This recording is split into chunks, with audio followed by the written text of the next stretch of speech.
സുഹൃത്തുക്കളെ, പരിശുദ്ധ ഇസ്ലാം വളരെ ഗൗരവത്തിൽ ശ്രദ്ധിക്കാൻ പറഞ്ഞ രണ്ട് പ്രധാനപ്പെട്ട വ്യക്തിത്വങ്ങളാണ് മാതാപിതാക്കൾ. അല്ലാഹുവേ, നമ്മുടെ സർവ മാതാപിതാക്കൾക്കും നമുക്കും നീ ആഫിയത്തുള്ള ദീർഘായുസ് നൽകണം റഹ്മാനേ. നിങ്ങളൊന്ന് ആലോചിച്ചു നോക്കൂ. പരിശുദ്ധ ഖുർആനിൽ അല്ലാഹു തആല പറയുകയാണ്, ഞാൻ ഈ ആയത്ത് ഓതി കേൾപ്പിക്കുന്നതിന് മുമ്പ് ശ്രദ്ധിക്കാൻ വേണ്ടി ഒരു കാര്യം പറഞ്ഞോട്ടെ.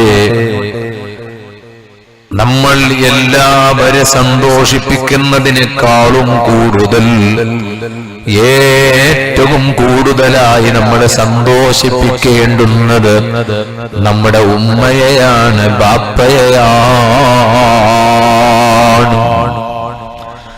നമ്മുടെ കുട്ടികളെ സന്തോഷിപ്പിക്കലും മാതാപിതാക്കളെ സന്തോഷിപ്പിക്കലും തമ്മിൽ വ്യത്യാസമുണ്ടായാൽ, വൈരുദ്ധ്യമുണ്ടായാൽ, അതിന്റെ അർത്ഥം കുട്ടിയെ സന്തോഷിപ്പിച്ചാൽ ഉമ്മാനെയും ബാപ്പാനെയും സന്തോഷിപ്പിക്കാൻ കഴിയില്ല, ഉമ്മാനെയും ബാപ്പാനെയും സന്തോഷിപ്പിച്ചാൽ കുട്ടികളെ സന്തോഷിപ്പിക്കാൻ കഴിയില്ല. ഇതുപോലെ തന്നെ ഭാര്യയെ സന്തോഷിപ്പിച്ചാൽ മാതാപിതാക്കളെ സന്തോഷിപ്പിക്കാൻ കഴിയില്ല, മാതാപിതാക്കളെ സന്തോഷിപ്പിച്ചാൽ ഭാര്യയെ സന്തോഷിപ്പിക്കാൻ കഴിയില്ല. ആ രൂപത്തിൽ സന്തോഷിപ്പിക്കൽ പരസ്പരം എതിരായാൽ അവിടെ പ്രാധാന്യം കൽപ്പിക്കേണ്ടുന്നത് സ്വന്തം മക്കളെ സന്തോഷിപ്പിക്കാനല്ല, സ്വന്തം ഭാര്യയെ സന്തോഷിപ്പിക്കാനല്ല, ഉമ്മാനെ സന്തോഷിപ്പിക്കാനാണ്, ബാപ്പാനെ സന്തോഷിപ്പിക്കാനാണ്. നമ്മൾ ഉമ്മാക്ക് വേണ്ടി അധ്വാനിക്കുന്ന മക്കളാകണം, ബാപ്പക്ക് വേണ്ടി അധ്വാനിക്കുന്ന മക്കളാകണം. നമ്മൾ മാതാപിതാക്കൾക്ക് വേണ്ടി ഖിദ്മത്ത് ചെയ്യാൻ അവസരം കണ്ടെത്തണം. സുബ്ഹാനല്ലാഹ്, ഞാൻ ഈ അടുത്ത് കടവത്തൂർ എന്ന സ്ഥലത്ത് വാലിന് വന്നു. ആ വാലിൽ പോകുന്നതിന് മുമ്പ് ഞാനതാ ചോക്ലിക്കടുത്ത് ഞാനൊരു വീട്ടിൽ കയറി. അദ്ദേഹത്തിന്റെ പിതാവ് ഈ അടുത്ത് മരണപ്പെട്ടു. അല്ലാഹുവേ, നീ അദ്ദേഹത്തിന്റെ ഖബറിലേക്ക് സന്തോഷം നൽകണം റഹ്മാനേ. ഈ മകൻ എന്നോട് പറയാണ്, ഉസ്താദേ, എന്റെ ബാപ്പ മരണപ്പെട്ടു, രോഗത്തെ തുടർന്ന് മരണപ്പെട്ടതാണ്. പക്ഷേ കുറെ കാലം ബാപ്പാനെ ഖിദ്മത്ത് ചെയ്യണമെന്നൊരാഗ്രഹമുണ്ടായിരുന്നു. ആ ബാപ്പ വളരെ പെട്ടെന്ന് മരണപ്പെട്ടതുകൊണ്ട് ബാപ്പാക്ക് കുറെ കാലം ഖിദ്മത്ത് ചെയ്യാൻ സാധിക്കാത്തതിന്റെ പേരിൽ സങ്കടമുണ്ട്. നിങ്ങളൊന്ന് ആലോചിച്ചു നോക്ക്. ഉമ്മാക്ക് വേണ്ടി ഖിദ്മത്ത് ചെയ്യണം, ബാപ്പാക്ക് വേണ്ടി ഖിദ്മത്ത് ചെയ്യണം, അതിനേക്കാളും വലിയ സമരം വേറെയില്ല. ഇവിടെ നമ്മുടെ സമരങ്ങൾക്ക് ഫലം കാണാത്തതെന്തേ? നമ്മുടെ ശബ്ദങ്ങൾക്ക് ഫലം കാണാത്തതെന്തേ? നമ്മുടെ പ്രതിഷേധ പ്രകടനങ്ങൾക്ക് ഫലം കാണാത്തതെന്തേ? നമ്മൾ ചെയ്യേണ്ടുന്നത് ചെയ്യുന്നില്ല, നമ്മൾ ചെയ്യേണ്ടുന്നത് ചെയ്യുന്നില്ല. അതാണ് സത്യം. ചെയ്യേണ്ടത് ചെയ്താലല്ലേ പരിഹാരം കിട്ടുള്ളൂ. ഒരു രോഗം, ആ രോഗത്തിനുള്ള മരുന്ന്, ഒരുത്തന് നല്ല പനിയുണ്ട്, ആ പനി മാറിക്കിട്ടാൻ ഗ്യാസ് ട്രബിളിന്റെ ഗുളിക കഴിച്ചതുകൊണ്ട് പനി മാറി കിട്ടുമോ? കിട്ടൂല. പനി മാറി കിട്ടണമെങ്കിൽ അതിന്റെ ഗുളിക തന്നെ കഴിക്കണം. ഒരാള് ഭയങ്കര ചുമയാണ്, കഫക്കെട്ടുണ്ട്. ആ കഫക്കെട്ടിന് അതിൻ്റെതായ മരുന്നുണ്ട്, അതിൻ്റെതായ ഗുളികയുണ്ട്, സിറപ്പുണ്ട്. അതിന് പകരം ഇവന് നല്ല തണുത്ത ജ്യൂസ് കുടിച്ചാ പറ്റോ? പറ്റൂല. കഫം കൂടുകയാണ്, ചുമ കൂടുകയാണ്, മാറൂല. ഏതൊരു അസുഖമുണ്ടെങ്കിലും അത് മാറിക്കിട്ടണമെങ്കിൽ അതിന് നിശ്ചയിക്കപ്പെട്ട മരുന്ന് കഴിക്കണം. ഇതുപോലെ നമ്മളിവിടെ സന്തോഷിപ്പിക്കേണ്ടവരെ സന്തോഷിപ്പിച്ചാലാണ് ഓ മുസ്ലിമേ നമുക്ക് അല്ലാഹു തആല സന്തോഷം നൽകുകയുള്ളൂ. ഇവിടെ ആരുടെ മനസ്സ് വേദനിച്ചിട്ടുണ്ടോ ആ വേദനിച്ച മനസ്സുകൾക്ക് സമാധാനം നൽകണം, സന്തോഷം നൽകണം. എന്നാലേ നമ്മുടെ ശബ്ദത്തിന് കൊണ്ട് പരിഹാരം കിട്ടുകയുള്ളൂ. നമ്മുടെ അതാ പോരാട്ടങ്ങളെ കൊണ്ട് സമരങ്ങളെ കൊണ്ട് പരിഹാരം കിട്ടുകയുള്ളൂ.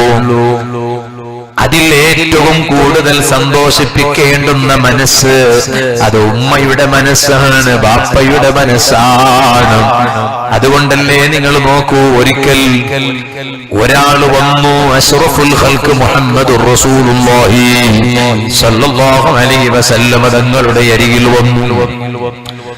വന്നിട്ട് അദ്ദേഹം ചോദിക്കുന്നത് എന്താണ്? നബിയേ, അതാ എനിക്ക് യുദ്ധത്തിന് പോകണമെന്നുണ്ട്, സമ്മതം തരുമോ? യുദ്ധത്തിൽ ഷഹീദായാലോ വലിയ പ്രതിഫലമാണ്. ഔലിയാക്കൾ എല്ലാ മനുഷ്യരും ഒരുപോലെയല്ല, ഔലിയാക്കൾ തന്നെ എല്ലാവരും ഒരുപോലെയല്ല. ഇവിടെ മറപ്പെട്ട് കിടക്കുന്ന മഹാന്മാർ അതാ എന്നെക്കാളൊക്കെ കൂടുതലും അറിയുന്നവർ നിങ്ങളാണ്. ബഹുമാനപ്പെട്ട റഈസു സായിദീൻ സിഎം വലിയുല്ലാഹിൽ മടഊരി ഖദ്ദസല്ലാഹു സിർറഹുൽ അസീസ്, മഹാനവരുകൾ വലിയ അംഗീകാരം പ്രകടിപ്പിച്ച മഹാന്മാരല്ലേ ഇവിടെ മറപ്പെട്ട് കിടക്കുന്നത്. എന്നാൽ ലോകത്ത് മറപ്പെട്ട് കിടക്കുന്ന ഔലിയാക്കൾ എല്ലാവരും ഒരുപോലെയല്ല. ഔലിയാക്കളുടെ നേതാവാണ് ഖുത്ബുൽ അഖ്താബ് ഗൗസുൽ ആലം ശൈഖ് മുഹയ്യിദ്ദീൻ അബ്ദുൽ ഖാദിർ ജീലാനി ഖദ്ദസല്ലാഹു സിർറഹുൽ അസീസ്. ഇനി 1-2 ദിവസങ്ങൾ കഴിഞ്ഞാലോ ഇനി വരാൻ പോകുന്നത് ജമാദിൽ ഊല മാസമാണ്. മകനോ മകളോന്ന് ചോദിച്ച നേരത്ത് മകനാ റഹ്മതുൽ കബീറെന്ന് ചൊന്നോവര്. വലിയ കറാമത്തിന്റെ വക്താവായ 4 അഖ്താബുകളിൽപ്പെട്ട പ്രഗൽഭരായ ഖുത്ബുൽ അഖ്താബ് സുൽത്താനുൽ ആരിഫീൻ അഹ്മദുൽ കബീർ റിഫായി ഖദ്ദസല്ലാഹു സിർറഹുൽ അസീസ് തങ്ങളുടെ മാസമാണ്. ഇരിക്കട്ടെ, ആ ഔലിയാക്കളിൽ തന്നെ വലിയ സ്ഥാനം കിട്ടിയവരാണ് ശുഹദാക്കൾ. അവർ ചില്ലരക്കാരല്ല. ബദറിൽ ഷഹീദായ ശുഹദാക്കളില്ലേ, ഉഹദിൽ ഷഹീദായ ശുഹദാക്കളില്ലേ. വലാ തഹ്സബന്നല്ലദീന ഖുതിലൂ ഫീ സബീലില്ലാഹി അംവാതാ ബൽ അഹ്യാഉൻ ഇൻദ റബ്ബിഹിം യുർസഖൂൻ. ഖുർആനിൽ അല്ലാഹു തആല പറഞ്ഞില്ലേ, അതാ യുദ്ധത്തിൽ ഷഹീദായി പോയ ശുഹദാക്കളില്ലേ, അവർ സാധാരണക്കാർ മരിക്കുന്നത് പോലെ അവർ മരണപ്പെട്ടവരാണെന്ന് നിങ്ങൾ തെറ്റിദ്ധരിക്കരുത്. ബൽ അഹ്യാഉൻ ഇൻദ റബ്ബിഹിം, അവരുടെ റബ്ബിന്റെ അരികിൽ അവർ എന്നും ജീവിച്ചിരിപ്പുള്ളവരാണ്. യുർസഖൂൻ, അവർക്ക് വേണ്ടതെല്ലാം ലഭിക്കുന്നത് അല്ലാഹുവിങ്കലിൽ നിന്നാണെന്ന് പരിശുദ്ധ ഖുർആനിൽ അല്ലാഹു തആല പറഞ്ഞു. ഓ സുഹൃത്തുക്കളെ, അത്രയും വലിയ പവറുള്ളതാണ് ശുഹദാക്കളുടെ പവർ. അതുകൊണ്ടാണ് ഒരു സ്വഹാബി ബദർ യുദ്ധത്തിൽ പങ്കെടുത്ത സ്വഹാബിയാണ്, ബദരീങ്ങളിൽപ്പെട്ട സ്വഹാബിയാണ്. ആ സ്വഹാബി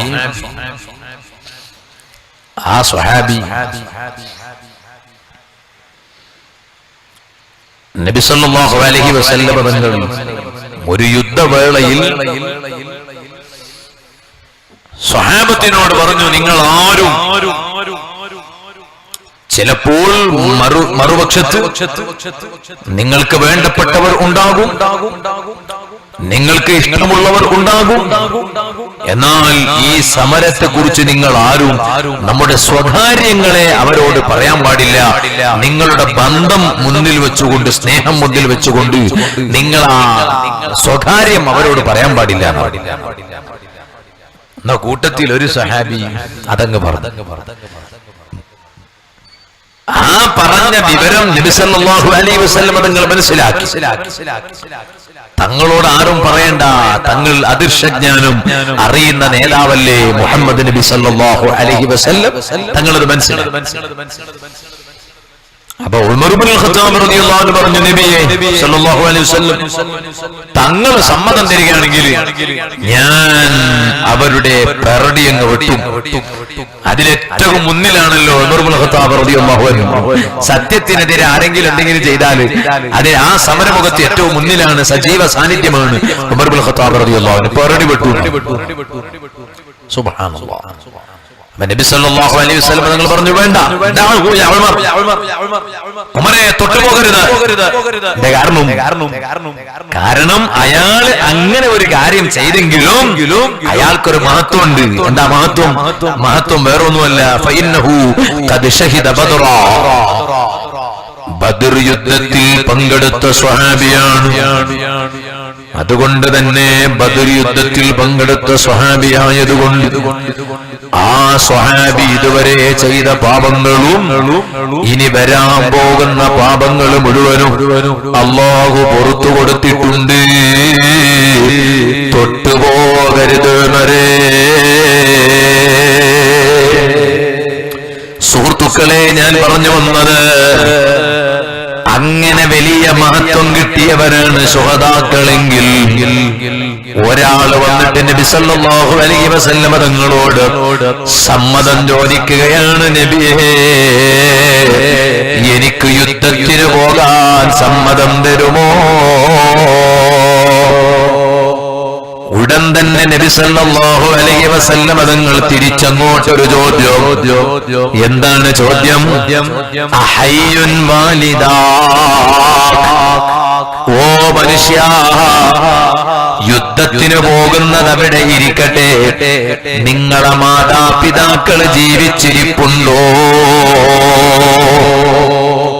യുവാക്കൾ ശരിക്കും കേൾക്കണം, യുവതികൾ ശരിക്കും മനസ്സിലാക്കണം.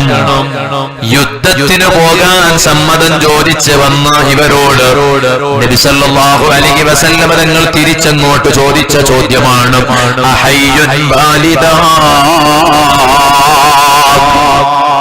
ഓ മനുഷ്യ, നിങ്ങളുടെ മാതാപിതാക്കള് ജീവിച്ചിരിപ്പുണ്ടോ? ആ വന്നവര് പറഞ്ഞു, അതേ നബിയേ, എന്റെ ഉമ്മ ജീവിച്ചിരിപ്പുണ്ട്, എന്റെ ബാപ്പ ജീവിച്ചിരിപ്പുണ്ട്. നബി സല്ലല്ലാഹു അലൈഹി വസല്ലം തങ്ങൾ പറഞ്ഞു, എന്നാൽ നിങ്ങൾ യുദ്ധത്തിന് പോകണ്ട, അതിനേക്കാളും വലിയ യുദ്ധം ഫജാഹിദ് ഫീഹിമാ, നിങ്ങളെ ഉമ്മാന്റെ വിഷയത്തിൽ നിങ്ങൾ സമരം നടത്തണം, നിങ്ങളെ ബാപ്പാന്റെ വിഷയത്തിൽ നിങ്ങൾ സമരം നടത്തണം. അഥവാ നിങ്ങൾ ഉമ്മാക്ക് വേണ്ടി ഖിദ്മത്ത് ചെയ്യണം, നിങ്ങളെ ബാപ്പാക്ക് വേണ്ടി ഖിദ്മത്ത് ചെയ്യണം. ആ ഉമ്മാക്ക് വേണ്ടിയും ബാപ്പാക്ക് വേണ്ടിയും ഖിദ്മത്ത് ചെയ്താൽ നിങ്ങൾക്ക് യുദ്ധത്തിൽ പോയതിനേക്കാളും വലിയ പ്രതിഫലമാണ് കേട്ടോ. സുബ്ഹാനല്ലാഹ്. ഞാനതാ പറഞ്ഞത്, നമ്മൾ ചെയ്യേണ്ടുന്നത് ചെയ്യുന്നില്ല, ചെയ്യാൻ പാടില്ലാത്തത് നമ്മൾ ചെയ്യുന്നു, ചെയ്യുന്നത് നമ്മൾ ചെയ്യുന്നില്ല. ചെറിയ മക്കളില്ലേ, എന്റെ അനുജന്മാരില്ലേ, ആ കുട്ടികളോട് ഞാനൊന്ന് ചോദിക്കട്ടെ, കൗമാരപ്രായമുള്ള പെൺകുട്ടികളോട് ഞാനൊന്ന് ചോദിക്കട്ടെ, ചെറുപ്പക്കാരെ ഞാനൊന്ന് ചോദിക്കട്ടെ, അതാ ഉമ്മ ഒരു വാക്ക് പറഞ്ഞാൽ, ബാപ്പ ഒരു വാക്ക് പറഞ്ഞാൽ, ചിലപ്പോൾ ആ വാക്കിൽ നമുക്ക് ചിലപ്പോ സന്തോഷമുണ്ടാകണമെന്നില്ല, ബാപ്പ പറഞ്ഞ വാക്കിൽ നമുക്ക് സന്തോഷമുണ്ടാകണമെന്നില്ല. എന്താ ഇപ്പോഴും മഴ? ഇവിടെ ഉറൂസിന്റെ സമയത്തൊക്കെ മഴ പെയ്യാറുണ്ടോ? മഴ പെയ്യാറുണ്ടോ? എന്നാൽ അല്ലാഹു തആല നമുക്ക് റഹ്മത്ത് തരാൻ തീരുമാനിച്ചിരിക്കുക. അല്ലാഹു തആല നമുക്ക് നല്ല റഹ്മത്ത് തരട്ടെ, നല്ല ഖൈറ് തരട്ടെ. ഈ മഴ കൊണ്ട് അല്ലാഹു നമുക്ക് ഒരുപാട് സന്തോഷം തരട്ടെ, പ്രയാസം അല്ലാഹു തരാതിരിക്കട്ടെ ഇൻഷാ അല്ലാഹ്. അവരിവിടെ ഇങ്ങനെ ചെയ്യേണ്ടതൊക്കെ ചെയ്യും. നിങ്ങളൊന്നും അവിടെ ശ്രദ്ധിക്കണ്ട, നിങ്ങളൊക്കെ എൻ്റെ വാല് ശ്രദ്ധിച്ചാൽ മതി. അവർ ചെയ്യേണ്ടതൊക്കെ അവർക്ക് അനുകൂലമായ കാര്യങ്ങൾ, അവർക്ക് പ്രശ്നം സംഭവിക്കാതിരിക്കുന്ന കാര്യങ്ങൾ, ഞങ്ങൾക്കൊന്നും ഒരു പ്രശ്നം വരുത്തൂല. നിങ്ങൾ ഇങ്ങോട്ട് ശ്രദ്ധിക്കുക. അല്ലാഹു തആല ബർക്കത്ത് ചെയ്യട്ടെ. അപ്പൊ ഞാൻ പറഞ്ഞു വന്നത്, നമ്മൾ ചെയ്യേണ്ടുന്നത് ചെയ്യുന്നില്ല, ചെയ്യാൻ പാടില്ലാത്തത് ചെയ്യാണ്. നിങ്ങൾ നോക്ക്, ഉമ്മ ഒരു കാര്യം പറഞ്ഞാൽ ചിലപ്പോൾ നമുക്കതിൽ വലിയ സന്തോഷം ഇല്ലെങ്കിലും നമ്മൾ ഉമ്മാന്റെ വാക്ക് കേൾക്കണം, ബാപ്പാന്റെ വാക്ക് കേൾക്കണം. അവരുടെ സന്തോഷം എന്താണോ ആ സന്തോഷം നമ്മൾ ചെയ്തു കൊടുക്കണം. സുബ്ഹാനല്ലാഹ്. ഉമ്മ കുറെ കാലം വാടക വീട്ടിൽ താമസിച്ചു. ഓ ചെറുപ്പക്കാരെ, ആ ഉമ്മാക്കൊരു ആഗ്രഹമുണ്ട് മോനെ, ആ ബാപ്പാക്കൊരു ആഗ്രഹമുണ്ട് മോനെ, എന്റെ മകൻ ഒരു വീടുണ്ടാക്കണം. അതൊരു വാടക വീടല്ല, എന്റെ മകൻ ഒരു സ്വന്തം വീടുണ്ടാക്കണം. ആ ഉണ്ടാക്കിയ എന്റെ മകന്റെ സ്വന്തം വീട്ടിൽ മരിക്കുന്നത് വരെ എനിക്കൊന്ന് ജീവിക്കണം. ഉമ്മ ആഗ്രഹിച്ചു പോയി. എന്നാൽ മകന്റെ ബാധ്യതയല്ലേ, ആ മകന് അല്ലാഹു തആല ആരോഗ്യം കൊടുത്തിട്ടില്ലേ, ജോലി ചെയ്യാനുള്ള ആരോഗ്യം മകൻ അല്ലാഹു കൊടുത്തിട്ടില്ലേ. എന്നിട്ട് ആ മകൻ ജോലി ചെയ്യണം, അധ്വാനിക്കണം, കച്ചവടം ചെയ്യണം, സമ്പാദിക്കേണ്ടുന്ന പണം സമ്പാദിക്കണം. എന്നിട്ടോ ആ സമ്പാദ്യങ്ങളൊക്കെ സൂക്ഷിച്ചു വെച്ച് ഉമ്മാന്റെ ആഗ്രഹം സാധിപ്പിച്ചു കൊടുക്കണോ. ഉമ്മാന്റെ ആഗ്രഹം എന്താണ്? മരിക്കുന്നതിന് മുമ്പ് ഇതുവരെ താമസിച്ചതൊരു വാടക വീട്ടിലാണ്. അതേസമയം ഇനി മരിക്കുന്നത് വരെ സ്വന്തം വീട്ടിൽ കഴിയണം എന്നുണ്ട്. അത് മക്കളാ ഒരു ആഗ്രഹം സാധിപ്പിച്ചു കൊടുക്കണം. അത് മക്കളുടെ ബാധ്യതയാണ് കേട്ടോ. അതേസമയം ചില ചെറുപ്പക്കാരുണ്ട്, ആ ചെറുപ്പക്കാർ അവർ അതാ അല്ലാഹു തആല അവർക്ക് ആരോഗ്യം കൊടുത്തു. അല്ലാഹു തആല അവർക്ക് ആരോഗ്യം കൊടുത്തു. മഴ വർഷിക്കുമ്പോ ചെറിയ വെള്ളം ഇറ്റാണെങ്കിൽ അത് സഹിച്ചിട്ട് വേല കേൾക്കുന്ന ആൾക്ക് ഓടിപ്പോകുന്നവരെക്കാളും കൂടുതൽ പ്രതിഫലം കൂടുതലാണ്. അഷ്റഫുൽ ഖൽഖ് മുഹമ്മദ് പക്ഷെ എല്ലാവർക്കും അത് കഴിഞ്ഞോളുന്നില്ല. ചെറുപ്പക്കാർക്ക് കഴിഞ്ഞോളുന്ന പോലെ പ്രായമുള്ളവർക്ക് ചില ആളുകളുണ്ടാവും, എന്നെ പോലത്തെ ആളുകൾ. അവർക്ക് ഒരല്പം മഴ തലയിൽ ഇറ്റിയാൽ മതി, ജലദോഷം വരും, ശബ്ദമടയും, പനി വരും. അങ്ങനെയാണെങ്കിൽ അവർ പിന്നെ അങ്ങനെ ഒരു പ്രയാസത്തിന് നിൽക്കണ്ട. അങ്ങനെയാണ് അധ്വാനം കൂടുതൽ സഹിച്ച്, പ്രയാസം കൂടുതൽ സഹിച്ച് വയല് കേൾക്കുന്നവർക്ക് അവർക്ക് പ്രതിഫലം കൂടുതലാണ്. ഈ ഉമ്മമാരെ ഭാഗത്തുള്ള അവസ്ഥ എന്താണെന്ന് എനിക്കറിയില്ല. അവരിപ്പോ നനഞ്ഞിരിക്കുന്നോ ഇല്ലൊന്നും അറിയില്ല. എന്നാലും ഉമ്മമാരെ കുറച്ചൊക്കെ സഹിക്കാൻ പറ്റിയതാണെങ്കിൽ സഹിക്കുക, നല്ല പ്രതിഫലം കിട്ടും. ഇന്നത്തെ ജിഹാദ് ഇതാണ്. അല്ലാഹു തആല ചിലപ്പോ നമുക്ക് ഈ മഴ തരുന്നത് നമ്മൾ ഈമാൻ ഒന്ന് പരീക്ഷിക്കാനാണ്. ഒരു ചെറിയ മഴ വരുമ്പോഴേക്ക് എങ്ങനെയുണ്ട് ഈമാൻ എന്ന് നോക്കാനായിരിക്കും. അപ്പൊ അതുകൊണ്ട് നമ്മൾ അന്ന് ബദരീകൾ യുദ്ധത്തിൽ പങ്കെടുത്ത പോലൊന്നും ഇല്ലല്ലോ. ഉഹദീങ്ങൾ യുദ്ധത്തിന് വേണ്ടി അവരെ കൈ കൊടുത്തു, തല കൊടുത്തു, ശരീരം കൊടുത്തു. ഇന്നിപ്പോ നമ്മൾ അതൊന്നും കൊടുക്കണ്ട, നമുക്ക് യുദ്ധത്തിന്റെ പ്രതിഫലം കിട്ടാൻ. വാല് കേൾക്കുന്ന സമയത്ത് ഒരല്പം മഴ കൊണ്ടാല് ക്ഷമിക്കുക, നല്ല പ്രതിഫലം കിട്ടും. യുദ്ധത്തിൽ പങ്കെടുത്തവരെ പ്രതിഫലം കിട്ടും. അതാണ് സമരം. ഓരോ കാലത്തിനനുസരിച്ചാണ് യുദ്ധം. ഇരിക്കട്ടെ. പെണ്ണുങ്ങൾ സേഫാണ്. പെണ്ണുങ്ങൾക്ക് നല്ല സേഫ് ഏത് സംഘാടകരും കൊടുക്കും ആദ്യമായിട്ട്. കാരണം നമ്മൾ പരിപാടികളൊക്കെ വിജയിക്കുന്നത് പ്രധാനമായും എല്ലാവരെയും കൊണ്ടാണ്, പ്രധാനമായും സ്ത്രീകളെ കൊണ്ടാണ്. അല്ലാഹു തആല അവർക്കൊക്കെ ബർക്കത്ത് ചെയ്യട്ടെ. അപ്പൊ അൽഹംദുലില്ലാഹ് സ്ത്രീകൾക്കൊക്കെ ഒരു പ്രശ്നമില്ല. ഇരിക്കട്ടെ. ഞാൻ പറഞ്ഞു വന്നത്, ആ ഉമ്മാക്ക് അങ്ങനെ ഒരു ആഗ്രഹമുണ്ടെങ്കിൽ അതാ ഉമ്മാക്ക് ഒരു സ്വന്തം വീട് മകനുണ്ടാക്കി കൊടുക്കണം. ഓ ചെറുപ്പക്കാരാ, അതാ അല്ലാഹു തആല ആരോഗ്യം തന്നത് എന്തിനാണ്? ഉമ്മാനോടുള്ള കടപ്പാട് മനസ്സിലാക്കി, ബാപ്പാനോടുള്ള കടപ്പാട് മനസ്സിലാക്കി ആ മാതാപിതാക്കൾക്ക് ചെയ്തു കൊടുക്കേണ്ടുന്ന കാര്യങ്ങൾ ചെയ്തു കൊടുക്കാനാണ്. അല്ലെങ്കിൽ കള്ളുകുടിക്കാനല്ല, വ്യഭിചരിക്കാനല്ല, അന്യ പെൺകുട്ടികളോട് അവിഹിത ബന്ധം വെച്ചു പുലർത്താനല്ല, വാട്സപ്പിൽ ചാറ്റിംഗ് നടത്താനല്ല. ഓ സഹോദരിമാരെ, ഇൻസ്റ്റാഗ്രാം ദുരുപയോഗം ചെയ്യാനല്ല, സ്റ്റേറ്റസ് ദുരുപയോഗം ചെയ്യാനല്ല, ഫേസ്ബുക്ക് ദുരുപയോഗം ചെയ്യാനല്ല, വാട്സപ്പ് മിസ്യൂസ് ചെയ്യാനല്ല. നല്ല ആരോഗ്യമുള്ള ചെറുപ്പക്കാർ അവർ ജോലി ചെയ്യണം, അവർ കച്ചവടം ചെയ്യണം. അവർ ജോലിക്ക് പോകാതെ, കച്ചവടത്തിന് പോകാതെ വീട്ടിൽ കഴിയുന്നവരാകരുത്. ഉമ്മാക്ക് ചെലവിന് കൊടുക്കൽ ബാധ്യതയാണ്, ബാപ്പാക്ക് ചെലവിന് കൊടുക്കൽ ബാധ്യതയാണ്. ആ മാതാപിതാക്കൾക്ക് ചെലവിന് കൊടുക്കണമെങ്കിൽ അധ്വാനിക്കണം, ജോലി ചെയ്യണം, കച്ചവടം ചെയ്യണം. സുഹൃത്തുക്കളെ, ചില ചെറുപ്പക്കാരുണ്ട് ഈ നാട്ടിൽ, അത്തരത്തിലുള്ള ചെറുപ്പക്കാരില്ലെന്ന് ഞാൻ മനസ്സിലാക്കുകയാണ്. ആ ചെറുപ്പക്കാരോ അവർക്ക് ഉമ്മാനോടുള്ള കടപ്പാടറിയില്ല, ബാപ്പാനോടുള്ള കടപ്പാടറിയില്ല. അവരിങ്ങനെ മൊബൈലിൽ കളിച്ചുകൊണ്ടിരിക്കുകയാണ്. ആ മൊബൈല് കളിക്കുമ്പോ ഉമ്മ വിളിച്ചാലോ അവന് ആ വിളി കേൾക്കൂല, ബാപ്പ വിളിച്ചാലോ ആ ബാപ്പ വിളിച്ച വിളി കേൾക്കൂല. ചില പെൺകുട്ടികളും ഇതുപോലെ ഇല്ലേ? ആ പെൺകുട്ടികളെ ഉമ്മ വിളിച്ചാൽ അവൾ ചിലപ്പോൾ അതാ മൊബൈലിൽ കളിച്ചുകൊണ്ടിരിക്കും. ഉമ്മ വിളിച്ചാൽ അവൾക്ക് ആ വിളി കേൾക്കൂല, ബാപ്പ വിളിച്ചാൽ അവൾക്ക് ബാപ്പയുടെ വിളി കേൾക്കൂല. അങ്ങനെയാകാൻ പാടില്ല. രാത്രി സമയങ്ങളിൽ വളരെ നേരത്തെ തന്നെ വീട്ടിൽ എത്തുന്ന ചെറുപ്പക്കാരായിരിക്കണം. ഓ ചെറുപ്പക്കാരെ, നമ്മൾ എല്ലാ വിഷയത്തിലും ക്ലിയർ ഉള്ളവരായിരിക്കണോ? അതിലേറ്റവും ക്ലിയർ ഉണ്ടാകേണ്ടത് ഉമ്മാനോടും ബാപ്പാനോടുമാണ്. അപ്പൊ നമ്മൾ രാത്രി വളരെ നേരത്തെ തന്നെ വീട്ടിൽ എത്തുന്നവരായിരിക്കണോ? ചില ചെറുപ്പക്കാർക്കൊരു സ്വഭാവമുണ്ട്, അവർ നേരത്തെ വീട്ടിൽ എത്തൂല. രാത്രി 1 മണിയാകുമ്പോഴാണ് അവർ വീട്ടിലെത്തുക. എന്നെങ്കിലും ഒരു ദിവസം നടക്കുന്ന കാര്യത്തെ കുറിച്ചല്ല ഞാൻ പറയുന്നത്. അവർ എന്നും അങ്ങനെയാണ്. അവർ അതുവരെ പുറത്തു പോയിട്ട് എന്താണ് ചെയ്യുന്നത്?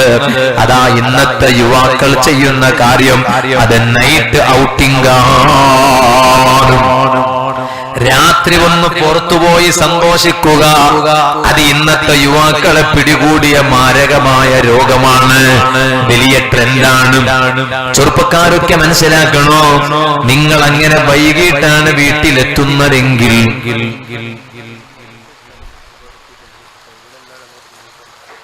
ആ സ്ത്രീകൾക്ക് മദ്രസയിൽ സൗകര്യം ഒരുക്കിയിട്ടുണ്ട്.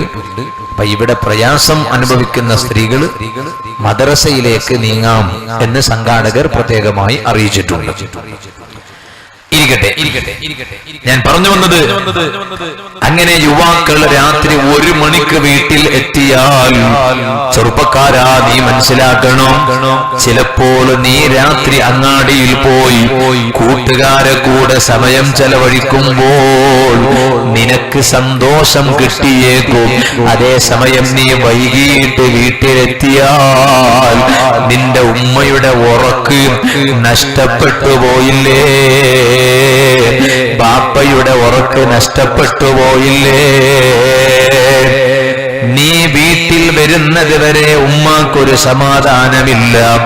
എന്റെ മകൻ എവിടെ പോയി, എന്റെ മകൻ എവിടെ പോയി? ഉമ്മ എപ്പോഴും ചിന്തിക്കുന്നതാണ്, ബാപ്പ എപ്പോഴും ചിന്തിക്കുന്നതാണ്. ഉമ്മ ഇടക്കിടക്ക് ഉറങ്ങിയ ഉമ്മ എണീറ്റ് വന്ന് വീട്ടിന്റെ വാതിൽക്കൽ വന്ന് പുറത്തേക്ക് ജനല് തുറന്നു നോക്കുകയാണ്, ഉമ്മ തുറന്നു നോക്കുകയാണ്. എന്തേ കാരണം? എന്റെ മകൻ വന്നോ, ഇത്രയും നേരമായി എന്തേ അവൻ ഞാൻ വരാത്തത് എന്ന് ഇങ്ങനെ ഉമ്മ ചിന്തിക്കുകയാണ്. ഉമ്മ ഉറങ്ങാൻ വേണ്ടി കിടന്നാലോ മക്കളെ മനസ്സിലാക്കണം, ചെറുപ്പക്കാരെ മനസ്സിലാക്കണം, യുവതലമുറ മനസ്സിലാക്കണം. ഉമ്മ ഉറങ്ങാൻ വേണ്ടി കിടന്നാലും നിങ്ങൾ വീട്ടിൽ എത്തുന്നത് വരെ ഉമ്മയുടെ ചിന്തയിൽ മക്കള് തന്നെ, ബാപ്പയുടെ ചിന്തയിൽ മക്കള് തന്നെ. അപ്പൊ ചെറുപ്പക്കാരാ, അതുവരെ ഉമ്മാന്റെ ഉറക്ക് നഷ്ടപ്പെട്ടു, ബാപ്പാന്റെ ഉറക്ക് നഷ്ടപ്പെട്ടു. ഉമ്മയും ബാപ്പയും നിന്നെ പോലെ നല്ല ആരോഗ്യമുള്ളവരല്ല. അവരുടെ യുവത്വം നഷ്ടപ്പെട്ടിട്ടുണ്ട്. അവർക്ക് പല രോഗങ്ങളും ഉണ്ട്. ഡോക്ടർമാര് വളരെ കൃത്യമായും കിടന്നുറങ്ങണം, നേരത്തെ കിടന്നുറങ്ങണം എന്ന് അവരെ നിർദ്ദേശിച്ചിട്ടുണ്ട്. പക്ഷേ ഉമ്മാക്ക് ഒരു സമാധാനമുള്ള ഉറക്കു കൊടുക്കാൻ മകനായ നിന്നെ കൊണ്ട് കഴിയുന്നില്ലെന്ന് കണ്ടാൽ നിന്നെക്കാളും മതപ്പതിച്ച മകൻ വേറെയുണ്ടോ? നല്ല മോനും നല്ല മകളും ആരാണ്? സ്വന്തം ആഗ്രഹങ്ങൾ ഉമ്മാക്ക് വേണ്ടി മാറ്റിവെക്കണോ?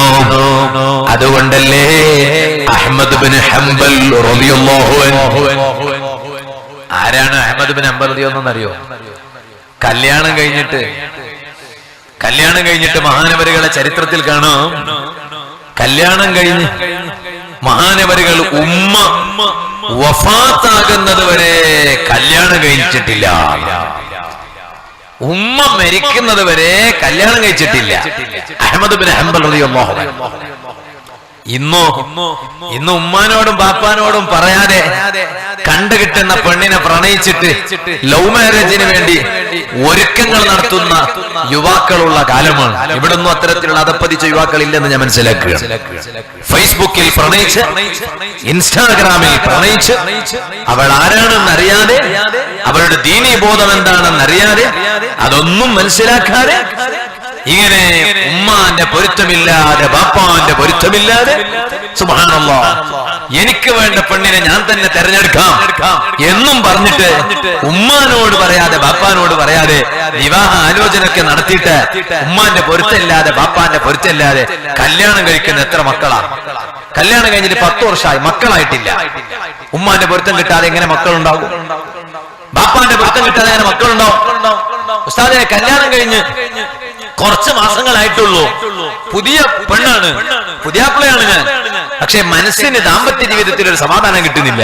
നീ ഉമ്മാന്റെ പൊരുത്തം വാങ്ങാതെ, ബാപ്പാന്റെ പൊരുത്തം വാങ്ങാതെ ഏതോ ഒരു പെണ്ണിനെ പ്രണയിച്ചു കൊണ്ടുവന്നിട്ട്, ഏതോ ഒരു ചെറുപ്പക്കാരനെ പ്രണയിച്ചിട്ട് നീ ലവ് മാരേജ് ആയി, ഉമ്മാന്റെ പൊരുത്തല്ലാതെ ബാപ്പാന്റെ പൊരുത്തല്ലാതെ കല്യാണം കഴിച്ചിട്ട് ഇപ്പൊ നിന്റെ ദാമ്പത്യ ജീവിതത്തിൽ സമാധാനം കിട്ടണമെന്ന് പറഞ്ഞാൽ അതുണ്ടോ സമാധാനം കിട്ടുക?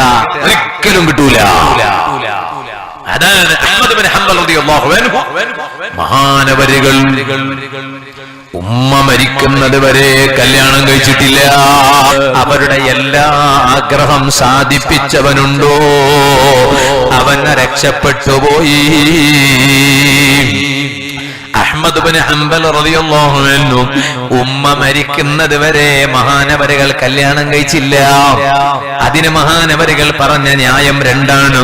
ഒന്ന്, ഞാൻ ചിലപ്പോൾ കല്യാണം കഴിച്ചാൽ ചിലപ്പോൾ അതിനെ തുടർന്നിട്ട് തിരക്കുകൾ ഉണ്ടാകും.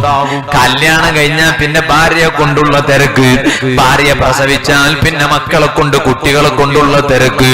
എന്നാൽ ഞാൻ കല്യാണം കഴിച്ചില്ലെങ്കിലോ അത്രയും സമയം എനിക്കെന്റെ ഉമ്മാന്റെ ഖിദ്മത്തിനു വേണ്ടി ചെലവഴിക്കാമല്ലോ.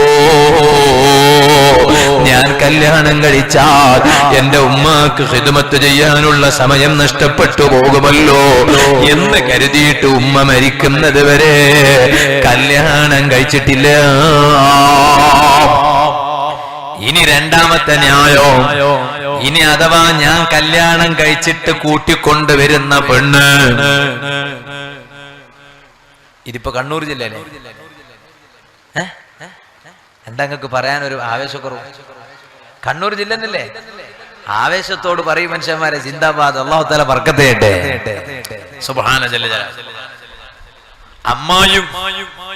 അമ്മായിമ്മയും മരുമകളും തമ്മിലുള്ള പോര്, അമ്മായി പോര് എന്ന് പറയും. ഇവിടെ എന്താ പറയുന്ന അറിയില്ല.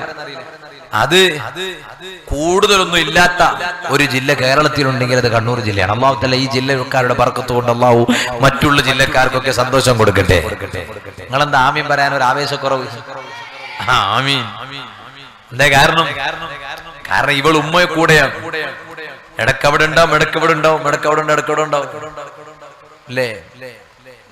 ഞാനൊരു സ്ഥലത്ത് വേദന പോയപ്പോ എല്ലായിടത്തും അത് ഉണ്ടായിക്കൊള്ളുന്നില്ല കേട്ടോ. ചില സ്ഥലത്ത് അപ്പൊ ഭാര്യന്റെ വീട്ടിൽ ഇങ്ങനെ താമസിക്കുമ്പോ ഇയാൾ പറയാ, കണ്ണൂർ ജില്ലക്കാരനായ ഒരാൾ എന്നോട് പറഞ്ഞാണ്, ആരൊന്നും ചോദിക്കാൻ പാടില്ല, അയാൾ എന്നോട് പറഞ്ഞാണ്, കല്യാണം കഴിച്ചിട്ട് ഇങ്ങനെ ഭാര്യന്റെ വീട്ടിൽ ഇങ്ങനെ അവിടെ കൂടുമ്പോ നമ്മൾ കൊടുക്കേണ്ടുന്ന ചെലവുകളൊക്കെ കൊടുക്കും. എന്നും സുബഹിക്ക് ശേഷം ഒരു 4 മുട്ടയും പാലും ഇങ്ങനെ വരും. നിങ്ങളൊക്കെ ആ ഭാഗ്യം കിട്ടിയവരാണ്, ഞങ്ങളെ പോലെ തോർക്കൊന്നും ആ ഭാഗ്യം കിട്ടിയിട്ടില്ല.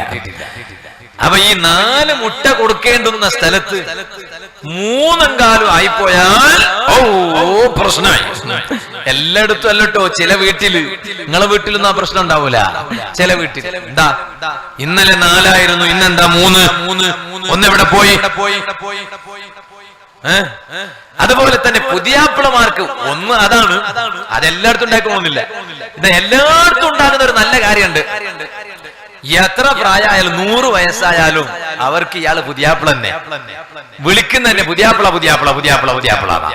ഞാനിപ്പോ ഈ അടുത്തൊരു സ്ഥലത്ത് പോയപ്പോ, കണ്ണൂർ ജില്ലയിൽ തന്നെ ഒരു സ്ഥലത്ത് വേദന പോയപ്പോ ഭക്ഷണം കണ്ട ഒരു വീട്ടിൽ കയറി. അങ്ങനെ ആ വീട്ടിലൊരാളുണ്ട്, അയാൾ താടിയും തലമുടിയൊക്കെ നരച്ചിട്ടുണ്ട്, താടി രോമങ്ങളൊക്കെ നരച്ചിട്ടുണ്ട്. എന്നാ അയാളെ വീട്ടുകാരൻ വിളിക്കാണ്, പുതിയാപ്പിള ഇരിക്കുമെന്ന്. ഞാൻ ഞെട്ടിപ്പോയി. സുബ്ഹാന ജല്ല ജലാലു. ഞാൻ കല്യാണം കഴിച്ചിട്ട് 7 വർഷം ആയിട്ടേ ഉള്ളൂ. ഇപ്പോ എന്റെ അമ്മായിയും എന്റെ അമ്മോശൻ കാക്കൊന്നും എന്നെ പുതിയാപ്പിളാന്ന് വിളിക്കാറില്ല. അതേ സമയത്ത് ഇയാൾ ഇത്രയും പ്രായം ചെന്ന ആളെ ഇയാൾ വിളിക്കുന്ന പുതിയാപ്പിളയാണ്. ഞാൻ അത്ഭുതത്തോടെ ഇയാളോട് ചോദിച്ചു, ഇവിടെ എന്താ ഇങ്ങനെ? അപ്പൊ ഇയാൾ പറഞ്ഞു, അതിപ്പോ മാത്രമല്ല ഉസ്താദേ, ഈ പുതിയാപ്പിള വരാം, ഇപ്പൊ മാത്രമൊന്നുമല്ല, പിന്നെ ഞാൻ മരിച്ചിട്ട് എന്റെ മയ്യത്ത് കൊണ്ടുപോയി ഖബറിൽ മറവ് ചെയ്യുമ്പോ, എന്റെ മയ്യത്ത് കൊണ്ടുപോകുമ്പോ അങ്ങനെ ആ മയ്യത്തിന് കൊണ്ടുപോകാൻ പറയും, പുതിയാപ്പിളിനെ കൊണ്ടുപോയാന്നാ ചോദിക്കുക. മയ്യത്തിന് കൊണ്ടുപോയാന്നല്ല, പുതിയാപ്പിളിനെ കൊണ്ടുപോയാന്നാ. കണ്ട, മയ്യത്ത് കൊണ്ടുപോകുമ്പോ പുതിയാപ്പിളക്ക് ഭയങ്കര വിലയാണ്. എന്നാൽ ആ മയ്യത്തിന് കൊണ്ടുപോയി ഖബറിൽ താഴ്ത്തി ഖബറിൽ കടത്തിയാലോ? അപ്പോഴും ചോദിക്കുന്ന, പുതിയാപ്പിളയെ കടത്തിയോ എന്നാണ്. സുബ്ഹാന ജല്ല ജലാൽ. എന്നിട്ട് അവസാനം ഖബറൊക്കെ മൂടി കുറെ കാലം കഴിഞ്ഞാലും പറയല്, ഇത് പുതിയാപ്പിളന്റെ ഖബറാണ്, അത് ഡാഷ് പുതിയാപ്പിളയുടെ ഖബർ, ഇത് മറ്റേ പുതിയാപ്പിളയുടെ ഖബർ, അത് ആ പുതിയാപ്പിളയുടെ ഖബർ. സുബ്ഹാനല്ലാഹ്. നമ്മൾ ഇനി ചിന്തിച്ചിട്ട് എന്താ കാര്യം? നമ്മളൊക്കെ കെട്ടി കഴിഞ്ഞില്ലേ, ഇനിയിപ്പോ ചിന്തിച്ചിട്ടൊന്നും കാര്യമില്ലല്ലോ. ഞാൻ പറഞ്ഞു വന്നത്, എന്നാൽ ചില നാട്ടിൽ ചില ചെറുപ്പക്കാരുണ്ട്, അവരുടെ സ്വഭാവം എന്താണ്? ഭാര്യയുടെ വാക്ക് കേട്ട് ഉമ്മായുടെ മനസ്സ് വേദനിപ്പിക്കും. സുബ്ഹാനല്ലാഹ്. ഭാര്യയുടെ വാക്ക് കേട്ട് ബാപ്പാന്റെ മനസ്സ് വേദനിപ്പിക്കും. ഒരിക്കലും അങ്ങനെയാകാൻ പാടില്ല. എന്റെ നാട്ടിൽ കർണാടകയിൽ പറയും പെങ്കൂസന്മാരായ ഭർത്താക്കന്മാര് പറയൂ. അതായത് ഭാര്യയുടെ വാക്ക് കേട്ട് നടക്കുന്ന ഭർത്താക്കന്മാരുണ്ട്. അങ്ങനെയാകാൻ പാടില്ല. ഭാര്യയുടെ വാക്ക് കേട്ട് ഉമ്മാന്റെ മനസ്സ് വേദനിപ്പിക്കുന്ന മക്കളാകരുത്, പാപ്പാന്റെ മനസ്സ് വേദനിപ്പിക്കുന്ന മക്കളാകരുത്. എന്തേ കാരണം?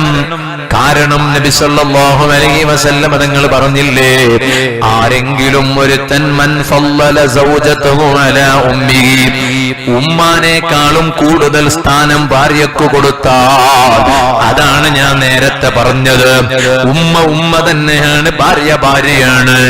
ഭാര്യ ഒന്നല്ലെങ്കിൽ പിന്നൊന്ന് കിട്ടും, ഭാര്യ ഒന്നല്ലെങ്കിൽ മറ്റൊന്ന് കിട്ടും. ഇതിന്റെ അർത്ഥം ഉമ്മാക്ക് വേണ്ടി ഭാര്യനെ ത്വലാഖ് ചൊല്ലണം എന്നല്ല. നല്ല മനുഷ്യനാരാണെന്നറിയാമോ? ഉമ്മാനെയും ഭാര്യയെയും ഒരുപോലെ സന്തോഷിപ്പിച്ച് മുന്നോട്ട് കൊണ്ടുപോകുന്നവനാരാണോ അവനാണ് നല്ല മനുഷ്യൻ. ചില ആളുകൾക്ക് അതിനെ തീരെ ഒരു ക്ഷമയുണ്ടാകാറില്ല. എന്റെ വിഷയം ഇപ്പോൾ അതല്ലാത്തത് കൊണ്ട് ഞാൻ ഇപ്പോൾ അതിലേക്ക് കടക്കുന്നില്ല. ഞാൻ പറഞ്ഞ വിഷയം മറക്കണ്ട. ഭാര്യ വല്ലതും വന്നിട്ട് ഉമ്മാനെ കുറിച്ച് വല്ല പരാതിയും പറഞ്ഞാല് നേരെ ഉമ്മാനെ അടുത്ത് പോയിട്ട് അങ്ങനെ ചെയ്തു, നിങ്ങൾക്ക് ഏറിയാൽ എന്റെ ഭാര്യയല്ലേ അത്, എന്നെ നിങ്ങൾ സ്നേഹിക്കുകയാണെങ്കിൽ നിങ്ങൾക്ക് എന്റെ ഭാര്യനെ ഒന്ന് സ്നേഹിച്ചുകൂടെ എന്ന് ഉമ്മാന്റെ മുഖത്തേക്ക് നോക്കിയിട്ട് മുഖം വീർപ്പിച്ച് ഉമ്മാനെ ചോദ്യം ചെയ്യുന്ന ചില മക്കളുണ്ട്. ഒരിക്കലും പാടില്ല. ആ ചോദ്യം ചെയ്ത സമയത്ത് ഉമ്മാന്റെ മനസ്സിൽ ഒരു ചെറിയ വേദന വന്നുപോയാൽ പിന്നെ നീ ചിലപ്പോ ഉമ്മാനോട് പൊരുത്തം ചോദിച്ചെങ്കിലോ അത് ഉമ്മാന്റെ മനസ്സാണ്, മക്കളെ മനസ്സല്ല. ഉമ്മ പെട്ടെന്ന് പൊരുത്തം തരും, എന്നാലും ഉമ്മാന്റെ മനസ്സിൽ ആ സമയത്തുണ്ടായ ഒരു വേദന, അതിന് പകരം നിനക്കല്ല ദുനിയാവിൽ എന്തെങ്കിലും ഒരു പാഠം തരാതിരിക്കില്ല. ചെയ്യേണ്ടതെല്ലാം ചെയ്തിട്ട് പോയിട്ട് പൊരുത്തം ചോദിക്കല, അങ്ങനെയാകാൻ പാടില്ല. അത് മറ്റുള്ളവരാകുമ്പോ ഒരു വിഷയം വേറെ. ഉമ്മയും ബാപ്പയും അങ്ങനെയല്ല. അവരോട് പൊരുത്തം ചോദിക്കാനുള്ള അവസരം പോലും ഉണ്ടാക്കാൻ പാടില്ല എന്നാണ് പരിശുദ്ധ ഇസ്ലാം പഠിപ്പിക്കുന്നത്. അതുകൊണ്ടല്ലേ ഭാര്യമാരെ വാക്ക് കേട്ട് ഉമ്മാനെയോ ബാപ്പാനെയോ മനസ്സ് വേദനിപ്പിക്കുന്നത്.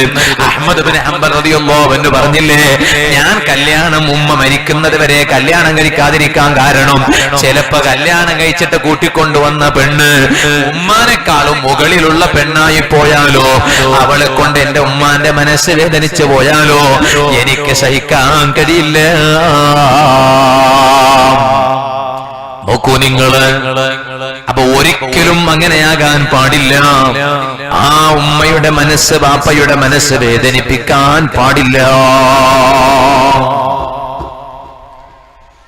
ചെറുപ്പക്കാരോടൊക്കെ ഞാൻ പറയാണ്, ഉമ്മാനോട് പോയി ചോദിക്കണം. ഈ വഅദ് കഴിഞ്ഞാൽ ഉമ്മാനെയും ബാപ്പാനെയും ഇരുത്തണം. ഉമ്മാനെ മാത്രമല്ല ബാപ്പാനെ ഇരുത്തണം. കാരണം മക്കളെ സംബന്ധിച്ചിടത്തോളം ഉമ്മയും ബാപ്പയും ഒരുപോലെയാണ്. അൽ വാലിദാനി ബാബാനി മിൻ അബ്വാബിൽ ജന്ന. സ്വർഗത്തിന്റെ കവാടങ്ങളിൽപ്പെട്ട 2 കവാടാണ് ഉമ്മയും ബാപ്പയും. ആ 2 പേരോടുള്ള ഹക്കടപാടുകൾ വീട്ടിയാൽ മാത്രമേ സ്വർഗത്തിന്റെ 2 വാതിൽ തുറന്നു കിട്ടുള്ളൂ. ഒരു വാതിൽ തുറന്നു കിട്ടിയാൽ പോകാൻ പറ്റൂല, 2 തുറന്നു കിട്ടണം. 2 തുറന്നു കിട്ടിയാലേ പോകാൻ പറ്റുള്ളൂ. 2 തുറന്നു കിട്ടണമെങ്കിൽ ഉമ്മാനെ സ്നേഹിക്കണം, ബാപ്പാനെ സ്നേഹിക്കണം. അതുകൊണ്ട് വാതെല്ലാം കഴിഞ്ഞിട്ട് വീട്ടിലെത്തിയിട്ട് അല്ലാഹു തആല അതുവരെ നമുക്ക് ആഫിയത്തുള്ള ദീർഘായുസ് തരട്ടെ. മരിച്ചാ പോയി, അള്ളാഹു നമുക്ക് ആഫിയത്തുള്ള ദീർഘായുസ് തരട്ടെ. ഉമ്മയെയും ബാപ്പയെയും സന്തോഷിപ്പിക്കുന്ന കാലത്തോളം അള്ളാഹു നമുക്ക് അവന്റെ ആഫിയത്തുള്ള ദീർഘായുസ് തരട്ടെ. നിങ്ങളൊന്ന് ആലോചിച്ച് നോക്ക്. അപ്പൊ ഞാൻ പറഞ്ഞത്, വീട്ടിൽ പോവാ, ഉമ്മാനെ ഇരുത്ത, ബാപ്പാനെ ഇരുത്ത, രണ്ടാളെയും ചിലപ്പോ ഒന്നിച്ച് തന്നെ ഇരുത്താൻ പ്രയാസാണെങ്കിൽ ഉമ്മാനെ വേറെ തന്നെ ബാപ്പാനെ വേറെ തന്നെ. ഉമ്മാന്റെ അടുത്ത് പോവാ, ഉമ്മാന്റെ അടുത്തൊന്ന് പോവാ. ആദ്യം ഉമ്മാന്റെ അടുത്ത് പോവാ. കാരണം നബി സല്ലല്ലാഹു അലൈഹി വസല്ലം തങ്ങളോട് ചോദിച്ചപ്പോ ഏറ്റവും കൂടുതൽ ഹക്ക് ആരോടാണെന്ന് ചോദിച്ചപ്പോ ആദ്യം 3 വട്ടം പറഞ്ഞത് ഉമ്മുക്ക ഉമ്മുക്ക ഉമ്മുക്ക എന്നാ. 4മതായിട്ടാണ് അബൂക്ക എന്ന് പറഞ്ഞത്. അതിപ്പോ ഞാൻ എന്റെ ഭാര്യയോട് അസൂയ കാണിച്ചിട്ട് കാര്യമല്ല. എന്റെ ഭാര്യക്ക് എന്റെ മക്കൾക്ക് എന്റെ ഭാര്യ ഉമ്മയാണ്, ഞാൻ ബാപ്പയാണ്. എന്നെക്കാളും അവർക്ക് കൂടുതൽ കടപ്പാടുണ്ടാവുക ഉമ്മയോടാണ്. 3 വട്ടം നബി സല്ലല്ലാഹു അലൈഹി വസല്ലം തങ്ങൾ പറഞ്ഞതിന്റെ ഫലാണത്. ഇരിക്കട്ടെ, കണ്ടില്ലേ? എനിക്ക് പലപ്പോഴും ചിന്തിച്ചിട്ട് കിട്ടാത്ത ഒരു കാര്യമാണ് ഇപ്പൊ ഈ നടന്നുകൊണ്ടിരിക്കുന്നത്. നിങ്ങൾ കുടിച്ചോളൂ, അല്ലാഹു തആല നല്ല ആഫിയത്തുള്ള ദീർഘായുസ് തരട്ടെ. ഇൽമിന്റെ സദസ്സിൽ കുടിച്ചാല് എന്റെ സംശയം തീർത്തു. അതാ ഇപ്പൊ സംശയം തീർത്തതാ. അപ്പൊ എന്താ സംഭവം എന്ന് പറഞ്ഞാല്, വാലിന് പോയാൽ സദസ്സിലിരിക്കുന്ന ആളുകൾ അവർക്കിപ്പോ എന്ത് വലിയ. അല്ലെങ്കിൽ ഞങ്ങളോട് ചോദിക്കട്ടെ, നിങ്ങൾക്ക് ഇപ്പൊ എന്താ അധ്വാനം?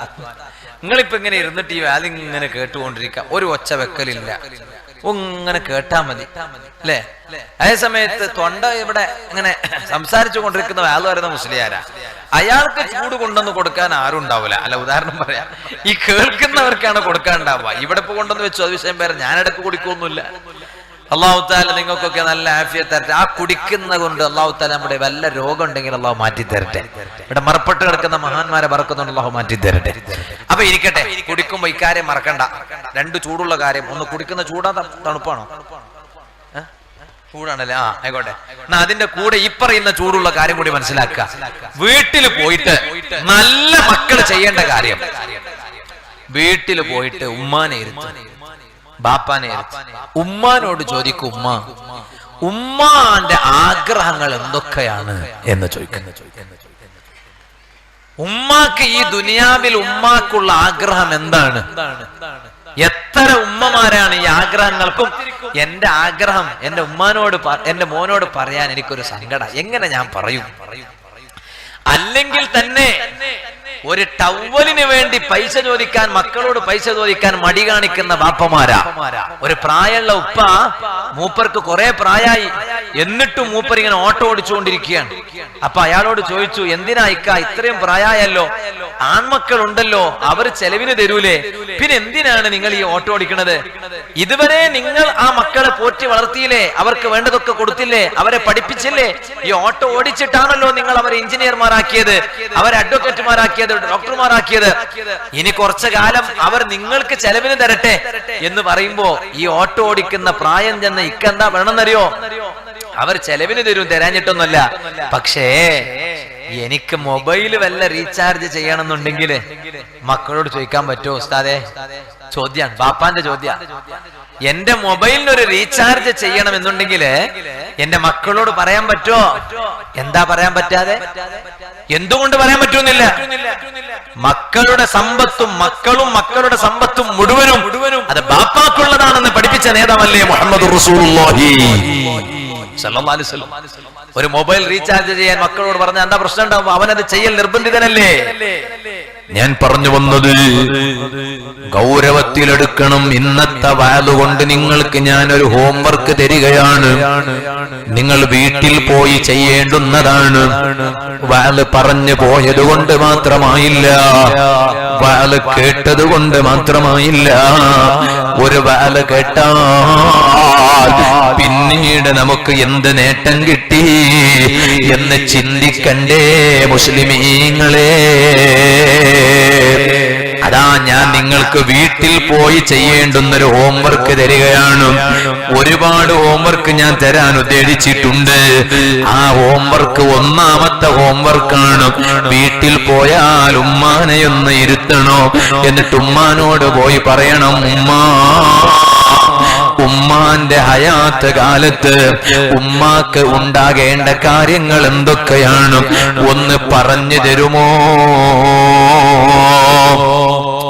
മോനെ, ചിലപ്പോ നാളെ ഉമ്മ മരിച്ചു പോയാൽ, നീ ഉമ്മ മരിച്ചിട്ട് ബാപ്പ മരിച്ചിട്ട് ഖബറിൽ അവർ കിടക്കുമ്പോൾ അവരുടെ ഖബറിന്റെ അരികിൽ പോയി നിനക്ക് വല്ലതും ചെയ്യാൻ കഴിയോ? ഹജ്ജ് ചെയ്യാതെ മരണപ്പെട്ടു പോയ എത്ര ഉമ്മമാരാണ് ഖബറിൽ ഉള്ളത്, എത്ര ബാപ്പമാരാണ് ഖബറിൽ ഉള്ളത്. അതാ എന്റെ മകന്റെ സ്വന്തം വീട്ടിൽ കഴിയണം എന്ന് ചിന്തിച്ചിരുന്ന എത്ര ഉമ്മമാരാണ് ഖബറിലുള്ളത്, ബാപ്പമാരാണ് ഖബറിലുള്ളത്. മക്കൾ ഉമ്മയോടും ബാപ്പയോടും പോയി ചോദിക്കാത്തത് കൊണ്ട് ആ ഉമ്മാക്ക് അവരുടെ ആഗ്രഹം പറയാൻ കഴിഞ്ഞില്ല, ബാപ്പക്ക് അവരുടെ ആഗ്രഹം പറയാൻ കഴിഞ്ഞില്ല. അപ്പൊ വീട്ടിൽ പോയിട്ട് ഉമ്മാനോട് ചോദിക്കണോ, എന്റെ ഉമ്മാന്റെ ആഗ്രഹങ്ങൾ എന്താണ്, മരിക്കുന്നതിന് മുമ്പ് എന്തെല്ലാം ആഗ്രഹമാണ് എന്റെ ഉമ്മാക്കുള്ളത്, അതൊരു കടലാസിൽ എഴുതിയെടുക്കണം. ശരിക്കും കേട്ടോ, ഒരു കടലാസിൽ എഴുതിയെടുക്കണം. എന്നിട്ട് നിന്റെ റൂമിന്റെ ചുമരിൽ, നിന്റെ റൂമിന്റെ വാളിൽ നീ ആ കടലാസ് എഴുതി ഒട്ടിച്ചു വെച്ചോ. എപ്പോഴും നിനക്ക് കാണാൻ പറ്റിയ രൂപത്തിൽ എഴുതി ഒട്ടിച്ചു വെച്ചോ. നീ ഉമ്മാന്റെ അടുത്ത് ചിലപ്പോൾ ചോദിച്ചു പോയത് കൊണ്ട് നീ ചിലപ്പോ മറന്നേക്കും. ഇതുപോലെ നീ ബാപ്പാന്റെ അടുത്ത് പോകണം, ബാപ്പാനോട് ചോദിക്കണം, ബാപ്പാ കുറെ കാലം മകനായ എനിക്ക് വേണ്ടി ബാപ്പ അധ്വാനിച്ചതല്ലേ, ബാപ്പ പട്ടിണി കിടന്നിട്ട് പോലും ബാപ്പ എനിക്ക് ഭക്ഷണം തന്നതല്ലേ, കേവലം ഒരു തട്ടയിൽ മാത്രം കഞ്ഞു കുടിക്കാൻ അവസരമുണ്ടായപ്പോ മകൻ കുടിച്ചോട്ടെ എന്ന് പറഞ്ഞിട്ട് ബാപ്പ അതേ കഞ്ഞു കുടിക്കാതെ പട്ടിണി കിടന്നതാണല്ലോ. എന്റെ ബാപ്പ എനിക്ക് വേണ്ടി പലതും ചെയ്തതാണല്ലോ. ബാപ്പക്ക് മുട്ടുവേദനയുണ്ടായി, ഊരവേദനയുണ്ടായി, ഉണ്ടായിട്ടും ബാപ്പ ജോലിക്ക് പോയതാണ്, കച്ചവടത്തിന് പോയതാണ്. എന്റെ ബാപ്പാനോട് ഞാനൊന്ന് ചോദിക്കട്ടെ, എന്റെ ബാപ്പ മരിക്കുന്നതിനു മുമ്പ് എന്റെ ബാപ്പാക്ക് മകനായ ഞാൻ ചെയ്തു തീർക്കേണ്ടുന്ന ആഗ്രഹങ്ങൾ ഒന്ന് പറഞ്ഞു തരുവോ ബാപ്പാ? ഇത് ചോദിച്ചാൽ ആ ഉമ്മാക്ക് എത്ര സന്തോഷം തോന്നിപ്പോകും, ആ ബാപ്പാക്ക് എത്ര സന്തോഷം തോന്നിപ്പോകും. അവരാ ആഗ്രഹങ്ങൾ മനസ്സിൽ വെച്ചിട്ട് ഇങ്ങനെ നടക്കുകയാണല്ലോ.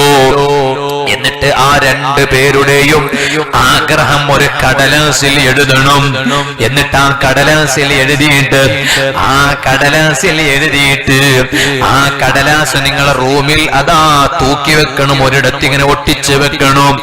എന്നും സുബഹിക്ക് എണീക്കുമ്പോൾ നിങ്ങൾക്ക് നോക്കാൻ പറ്റിയ സ്ഥലത്തായിരിക്കണം ഇത് കുറിച്ചു വെക്കേണ്ടത്. എന്നിട്ട് എന്നും നീ ചിന്തിക്കണം, എന്റെ ഉമ്മാന്റെ മനസ്സിലുള്ള ഒരു ആഗ്രഹമാണ് കടേപ്പുറം മഖാമു സിയാറത്തിനൊന്ന് പോകണം. അല്ലേ? ഒരു ചെറിയ കാര്യം പറയാം. ഉമ്മാന്റെ ഒരു ആഗ്രഹം, മോനെ ബാപ്പ ചിലപ്പോ എപ്പോഴും ഇങ്ങനെ പുറത്തു വരുന്നോണ്ട് ബാപ്പ സിയാറത്തിന് വന്നിരിക്കും. ഉമ്മാന്റെ ഒരു ആഗ്രഹമാണ്, മോനെ എനിക്ക് കടയപ്പുറം മക്കാം ഉറൂസിനൊന്ന് പോകണം, അല്ലെങ്കിൽ സിയാറത്തിനൊന്ന് പോകണം, അല്ലെങ്കിൽ അടുത്തുള്ള ഒരു മഹാന്റെ സിയാറത്തിനൊന്ന് പോകണം, എന്നെ ഒന്ന് കൊണ്ടുപോകുമോ മോനെ. ഉമ്മ ഇവനോട് പറയാൻ തുടങ്ങിയിട്ട് കാലം കുറയായി. പക്ഷെ അപ്പോഴൊക്കെ ഇവൻ പറയാ, ഉമ്മ നമുക്ക് ഇൻഷാ അല്ലാഹ് അടുത്ത ഞായറാഴ്ച പോവാ. അടുത്ത ഞായറാഴ്ച വരുമ്പോ ഇവന് ഏതോ ഒരു കൂട്ടുകാരന്റെ കല്യാണം ഉണ്ട്, ഇവൻ അതിന്റെ തിരക്കില.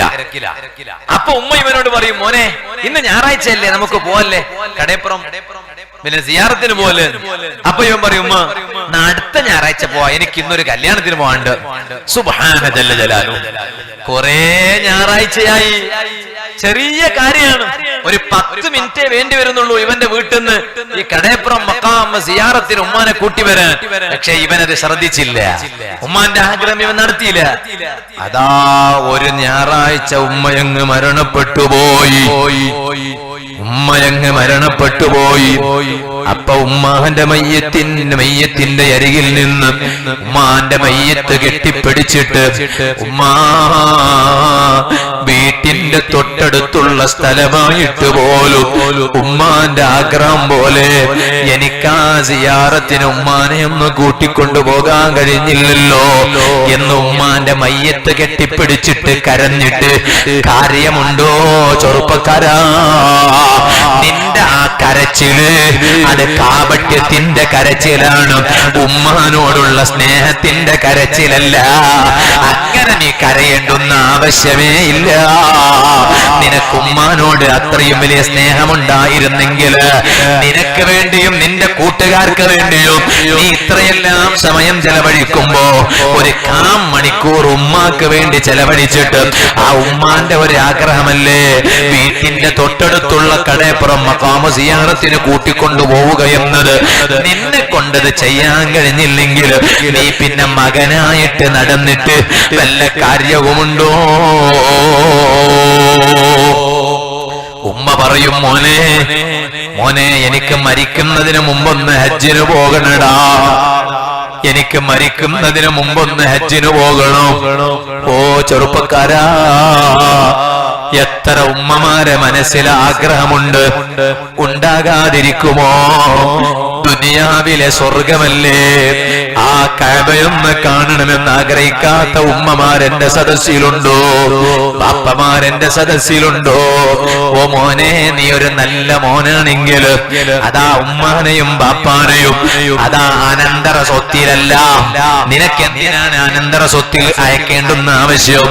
ഉമ്മ നിന്നോട് പറയാണ്, മോനെ നീ അധ്വാനിക്കണ്ടടാ, എന്റെ ബാപ്പാന്റെ അനന്തര സ്വത്ത് എനിക്ക് കിട്ടും.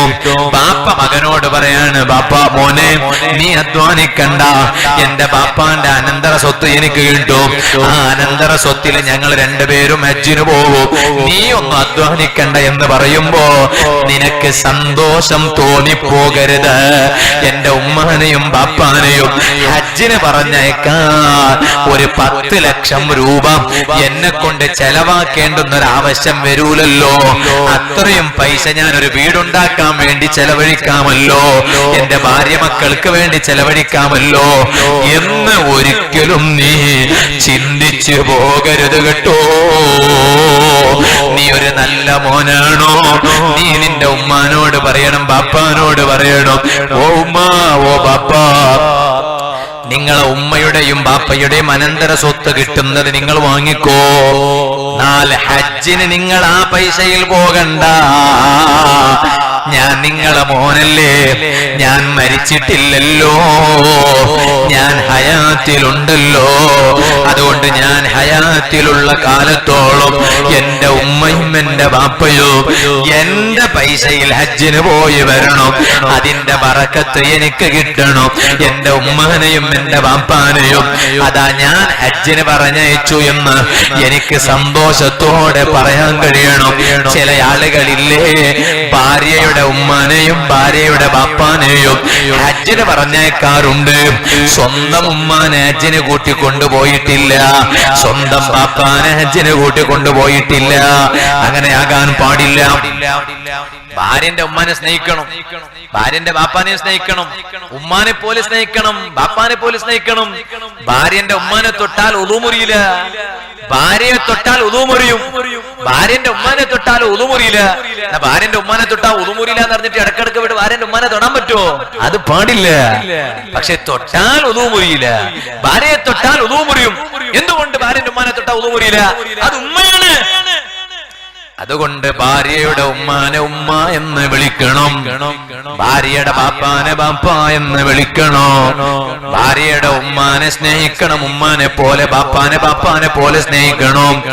എന്നാൽ അതും വെച്ചിട്ട് സ്വന്തം ഉമ്മാനെ മറക്കാൻ പറ്റോ? പറ്റൂല. സ്വന്തം ബാപ്പാനെ മറക്കാൻ പറ്റോ? പറ്റൂല. ഭാര്യന്റെ ഉമ്മാന്റെ കൂടെയാണ് കൂടുതലും ജീവിക്കുക, ഭാര്യന്റെ ബാപ്പാന്റെ കൂടെയാണ് കൂടുതൽ ജീവിക്കുക എന്ന് കരുതിയിട്ട് ഉമ്മാനെ മറക്കാൻ പറ്റോ? ബാപ്പാനെ മറക്കാൻ പറ്റോ? പറ്റൂല കേട്ടോ. അപ്പോ ഒരു കടലാസിൽ ഉമ്മാന്റെ ആഗ്രഹങ്ങളൊക്കെ എഴുതിയെടുക്കണം. എന്നിട്ട് ആഗ്രഹങ്ങളൊക്കെ ഉമ്മ മരിച്ചിട്ട് ഉമ്മാന്റെ മയ്യത്ത് ഇങ്ങനെ കടത്തിയിരിക്കുമ്പോ നിങ്ങൾ ആദ്യം ചെയ്യേണ്ടുന്ന കാര്യം ഉമ്മാന്റെ ആഗ്രഹങ്ങൾ കുറിച്ച് വെച്ച കടലാസ് ഒന്നെടുക്കണം. എടുത്തിട്ട് നോക്കണം, എന്റെ ഉമ്മന്റെ ആഗ്രഹമാണല്ലോ ഈ കടലാസിലുള്ളത്, ആ ഉമ്മയുടെ മയ്യത്താണല്ലോ ഇവിടെ കടത്തിയിട്ടുള്ളത്. ഇതിൽ എന്റെ ഉമ്മാക്കൊരു 10 ആഗ്രഹങ്ങളാണല്ലോ എഴുതിയിട്ടുള്ളത്. ആ ആഗ്രഹങ്ങൾ മുഴുവനും ഞാൻ ചെയ്തു കൊടുത്തിട്ടുണ്ടോ? എന്റെ ബാപ്പാന്റെ ആഗ്രഹങ്ങൾ മുഴുവനും ഞാൻ ചെയ്തു കൊടുത്തിട്ടുണ്ടോ എന്ന് ഉറപ്പ് വരുത്തണം. എല്ലാം ചെയ്തു കൊടുത്തെങ്കിൽ നീ രക്ഷപ്പെട്ടുപോയി. നിനക്ക് സ്വർഗം കിട്ടാൻ അത് ധാരാളമാണ്. സുഹൃത്തുക്കളെ, ഉമ്മാനോട് ദുആ ചെയ്യിപ്പിക്കണം, ബാപ്പാനോട് ദുആ ചെയ്യിപ്പിക്കണം. നമ്മൾ തങ്ങന്മാരോട് ദ്വാർക്കാൻ പറയും, ആലിമീങ്ങളോട് ദ്വാർക്കാൻ പറയും. എന്നാൽ മക്കളെ സംബന്ധിച്ചിടത്തോളം അവർക്ക് ഉമ്മയും ബാപ്പയും എന്ന വീക്ഷണം നോക്കുമ്പോ തങ്ങന്മാരെക്കാൾ വലുത് അവർക്ക് മാതാപിതാക്കളാണ്, ആലിമീങ്ങളെക്കാളും വലുത് അവർക്ക് മാതാപിതാക്കളാണ്. അതാ നിങ്ങൾ എന്നും ജോലിക്ക് പോകുമ്പോ ചോദിക്കട്ടെ ചെറുപ്പക്കാരെ, നിങ്ങളൊരു തങ്ങളെ കാണുമ്പോ മന്ത്രിപ്പിക്കാറില്ലേ? ഒരു ആലിമിനെ കാണുമ്പോ മന്ത്രിപ്പിക്കാറില്ലേ? ചോദിക്കട്ടെ, നിങ്ങൾ എന്നും ജോലിക്ക് പോകുമ്പോ ഉമ്മാന്റെ കൈ തലയിൽ അതാ വെച്ച് ഉമ്മാനോടൊരു ഫാത്തിഹ ഓതിയിട്ട് മന്ത്രിപ്പിച്ചിട്ടുണ്ടോ? എന്തേ നിങ്ങളത് ചിന്തിക്കാത്തത്? എന്നും നിങ്ങളതാ ജോലിക്ക് പോകുമ്പോ ബാപ്പാന്റെ കൈ പിടിച്ചിട്ടൊന്ന് മുത്തം കൊടുത്തിട്ടുണ്ടോ? ആ ബാപ്പാന്റെ കയ്യിന് വലിയ പവറല്ലേ മോനെ, ആ ബാപ്പാന്റെ കയ്യിനൊരു മുത്തം കൊടുത്തിട്ട് പോയിട്ടുണ്ടോ? എന്തേ നിങ്ങളത് ചെയ്യാത്തത്? ഉമ്മാന്റെ മന്ത്രത്തിന് ഫലമില്ലാഞ്ഞിട്ടാണോ? ബാപ്പാന്റെ കയ്യെ ചുംബിക്കാൻ പറ്റിയ കൈയല്ലാഞ്ഞിട്ടാണോ? ഒരിക്കലും അങ്ങനെ തെറ്റിദ്ധരിക്കണ്ട. രണ്ടാമത്തെ ഹോംവർക്ക് തരികയാണ്, കേട്ടോളൂ. രണ്ടാമത്തെ ഹോംവർക്ക്, എന്നും വീട്ടിൽ നിന്ന് പുറത്തു പോകുമ്പോ ഉമ്മാനെ കൊണ്ട് മന്ത്രിപ്പിച്ചു പോകണം, ബാപ്പാന്റെ കൈപിടിച്ചു പോകണം, ബാപ്പാനെ കൊണ്ട് മന്ത്രിപ്പിച്ചു പോകണം. നിങ്ങൾക്കറിയോ, ഈ പാവപ്പെട്ട ഞാന് എന്റെ വീടും അനുഭവം പറയാലോ, അനുഭവത്തെക്കാൾ വലിയ പാഠം വേറെ ഇല്ലല്ലോ. എന്റെ വീടും എന്റെ ദർസും തൊട്ടടുത്താണ്. തൊട്ടടുത്ത് എന്ന് പറഞ്ഞാൽ ഇതാ അക്കാണെന്നത് എന്റെ പള്ളിയാണ്. എന്റെ പള്ളി എന്ന് പറഞ്ഞാല് ഞാൻ തന്നെ ഉണ്ടാക്കിയ പള്ളിയാ. ഞാൻ തന്നെ ഉണ്ടാക്കിയ പള്ളി എന്ന് പറഞ്ഞാൽ എന്റെ പൈസ ഒന്നുമല്ല, നല്ലവരോട് ചോദിച്ച് അവരൊക്കെ സഹായിച്ചു കൊണ്ടുണ്ടാക്കിയ പള്ളിയാണ്. അപ്പള്ളിയിൽ സ്വതന്ത്രമായി ദർസ് നടത്താൻ 50ഓളം മുത്താലിമീങ്ങൾ പഠിക്കുകയാണ്. 50 മുത്താലിമീങ്ങൾക്കും പരിസരത്തുള്ള വീട്ടിലാണ് ഉമ്മമാർ ഭക്ഷണം കൊടുക്കുന്നത്. അല്ലാഹുവേ, ആ ഉമ്മമാർക്കൊക്കെ നീ ബർക്കത്ത് ചെയ്യണം റഹ്മാൻ. എന്നാല് അവിടെ പള്ളിയാണെങ്കിൽ ഇവിടെയാണ് എന്റെ വീടുണ്ടാക്കി. എന്തിനാ ഇത്രയും അടുത്ത് വീടുണ്ടാക്കാൻ കാരണം? പള്ളിക്ക് എന്നെ കാണാൻ വന്നവരൊക്കെ വീട്ടിലേക്ക് കാണാൻ വരും. അപ്പൊ ചിലപ്പോ സമാധാന കുറവുണ്ടാകും എന്ന് അറിയാഞ്ഞിട്ടൊന്നുമല്ല, ഉറക്കില്ലാതാവും എന്ന് അറിയാഞ്ഞിട്ടല്ല. എന്നും ഞാൻ പരിപാടിക്ക് പോകുമ്പോ എനിക്കെന്റെ ഉമ്മാന്റെ മുഖം കാണണം, എന്റെ ഉമ്മാന്റെ കൈ എന്റെ തലയിൽ കൊണ്ടുവന്നു വെക്കണം, ആ ഉമ്മാനെ കൊണ്ടൊരു ഫാത്തിഹ ഓതി മന്ത്രിപ്പിക്കണം. സുബ്ഹാനല്ലാഹ്, ഞാൻ ആഗ്രഹിച്ചതുപോലെ ഞാൻ വലിയവൻ അല്ല, ആഗ്രഹിച്ചതെല്ലാം നടക്കണം എന്നില്ല. പക്ഷേ ഞാൻ എന്റെ മനസ്സിൽ കരുതിയ കാര്യം സൃഷ്ടാവായ റബ്ബ് സാധിപ്പിച്ചു തന്നു. ആ ഒരൊറ്റ ലക്ഷ്യത്തിനു വേണ്ടി എന്റെ ഉമ്മാന്റെ വീട് എന്റെ ഉമ്മാനെ ഞാനതാ സ്വന്തം അടുത്ത് തന്നെ താമസിപ്പിച്ചു. ബാപ്പ ചെറുപ്പത്തിൽ തന്നെ മരണപ്പെട്ടു. അപ്പൊ ഉമ്മാനെയെങ്കിലും കുറെ കാലം ഉമ്മാന്റെ മുഖമൊന്നു നോക്കണം. അതുകൊണ്ട് ഞാൻ ഏത് വാലിന്റെ സ്റ്റേജിൽ കയറുമ്പോഴും ഞാൻ ആ നാട്ടിൽ നിന്നാണോ ഇറങ്ങുന്നത്, അതാ എന്റെ ഉമ്മാന്റെ കൈപിടിച്ച് മുസാഫത്ത് ചെയ്യാതെ, എന്റെ ഉമ്മാനെ കൊണ്ടൊരു ഫാത്തിഹ ഓതിപ്പിച്ച് മന്ത്രിക്കാതെ, ആ എന്റെ ഉമ്മാനെ കൊണ്ടൊരു സംഖ്യ, പഴയ കാലത്ത് ഉമ്മമാരൊക്കെ അത് ചെയ്യാറുണ്ടായിരുന്നു. ഇന്നത്തെ ഉമ്മമാരെ കയ്യിൽ മൊബൈൽ വന്നുപോയി. അവർക്ക് മക്കൾക്ക് അങ്ങനെ ഒന്ന് ചെയ്യാൻ അവർക്ക് സമയമില്ലാതെയായി പോയി. ഞാൻ കുറ്റപ്പെടുത്തുകയല്ല ഉമ്മമാരെ, ഉള്ള കാര്യം ഞാൻ അങ്ങ് പറഞ്ഞു എന്ന് മാത്രമാണ്. ആ എന്റെ ഉമ്മാന്റെ കൊണ്ട് അതാ ഒരു സംഖ്യ ഇങ്ങനെ അതാ ഇങ്ങനെ കറക്കും, ഉയിഞ്ഞെടുക്കാന്ന് പറയാ. ഇവിടെ എന്താ പറയാന്ന് എനിക്കറിയില്ല, പഴയ കാലത്തൊക്കെ ഇങ്ങനെ ചെയ്യാറില്ലേ? ഉയിഞ്ഞെടുക്കാന്ന് പറയും. അപ്പൊ ഒരു സംഖ്യ ഉമ്മാന്റെ കയ്യിൽ കൊടുത്തിട്ട് ഉമ്മതിങ്ങനെ, എന്നിട്ട് ആ ഉമ്മ പൈസ എടുത്തു വെക്കും. ആ പൈസ ഈ പാവപ്പെട്ടവന്റെ ബാപ്പ മറപ്പെട്ട് കിടക്കുന്ന എന്റെ നാട്ടിന്റെ തൊട്ടടുത്തൊരു പള്ളിയുണ്ട്. ആ പള്ളിയിൽ എല്ലാ മാസവും സ്വലാത്ത് മജ്ലിസ് നടക്കുമ്പോൾ എന്റെ ഉമ്മ അപ്പള്ളിയുടെ സ്വലാത്ത് മജ്ലിസിന് ആ പൈസ എത്തിക്കുകയാണ്. എന്നിട്ട് മകനായ എനിക്ക് വേണ്ടി ഉമ്മ സ്വലാത്ത് മജ്ലിസിൽ ദുആ ചെയ്യിപ്പിക്കുകയാണ്. ഓ ചെറുപ്പക്കാരെ, അതിന്റെ ഫലം കൊണ്ടാണ്, അല്ലാഹുവിന്റെ തൗഫീഖ് കൊണ്ട് പാവപ്പെട്ട ഞാൻ 15 വർഷമായത് മുതൽ, അതാ എന്റെ കുട്ടിക്കാലം മുതൽക്ക് തന്നെ ഞാൻ അതാ സ്റ്റേജിൽ കയറിയിട്ട് വാല് പറയാൻ തുടങ്ങിയിട്ടുണ്ട്. എന്റെ ഓർമ്മ ശരിയാണെങ്കിൽ 15ാമത്തെ വയസ്സിൽ ഞാൻ ആദ്യത്തെ സ്റ്റേജിൽ കയറിയിട്ട് 1 മണിക്കൂറോളം ഞാൻ വാല് പറഞ്ഞിട്ടുണ്ട്. അതിന്റെ CD അക്കാലത്ത് ഇറങ്ങിയിട്ടുണ്ട്. ഇന്ന് പിന്നെ CD-യുടെ കാലമല്ലാത്തത് കൊണ്ട് ഇപ്പോൾ അതില്ല എന്നേയുള്ളൂ. അതേ സമയത്ത് അല്ലാഹുവിന്റെ തൗഫീഖ് കൊണ്ട് ഇന്ന് എനിക്ക് വയസ്സ് 33. ഇതുവരെ എന്റെ പ്രഭാഷണത്തിനൊരു മങ്ങലും ഏറ്റിട്ടില്ല, ഒരു കുറവും വന്നിട്ടില്ല, ഒരു അപകടത്തിലും പെട്ടിട്ടില്ല, ഒരിടത്തും പരിഹാസം കേൾക്കേണ്ടി വന്നിട്ടില്ല. ഞാൻ ഉറച്ചു വിശ്വസിക്കുന്നു, അത് എന്റെ പവർ അല്ല, എന്റെ പ്രിയപ്പെട്ട ഉമ്മയുടെ പവറാണ്. അതുകൊണ്ട് സർവ്വ ചെറുപ്പക്കാരോട് അനുഭവത്തിന്റെ വെളിച്ചത്തിൽ ഞാനൊന്ന് പറയട്ടെ, നിങ്ങൾ ഏതൊരു പുതിയ സംരംഭം ചെയ്യാൻ വേണ്ടി പോകുമ്പോഴും ഒരു വാഹനം എടുത്തു, ആ വാഹനത്തിന്റെ താക്കോല് ചാവി കടേപ്പുറം മക്കാമിൽ വെച്ച് കൊണ്ടുപോകാൻ നിങ്ങൾ വരും. നിങ്ങളത് ചെയ്യണ്ട എന്നല്ല പറയാം. ഔലിയാക്കളെ സിയാറത്തിന് കൊണ്ടുവന്നാൽ വലിയ ബറക്കത്താണ്. എന്നാൽ വീട്ടിലുള്ള ഉമ്മാന്റെ കയ്യിലൊന്നത് കൊടുക്കണേ, ആ ഉമ്മാനോടൊന്ന് മന്ത്രിപ്പിച്ച് വാങ്ങണേ. എന്നിട്ട് ആ വാഹനത്തിൽ ആദ്യമായി ഇരുത്തേണ്ടത് ഭാര്യയല്ല, മക്കളെയല്ല, ഉമ്മാനെയും ബാപ്പാനെയുമാണ്. ഉമ്മയും ബാപ്പയും ഇരുന്നതിന് ശേഷം ഭാര്യയോട് ഇരിക്കാൻ പറയണം, ഭാര്യ ഇരുന്നതിന് ശേഷം മക്കളോട് ഇരിക്കാൻ പറയണം. എപ്പോഴും സ്ഥാനം ഉമ്മാക്ക് തന്നെ, ബാപ്പാക്ക് തന്നെ.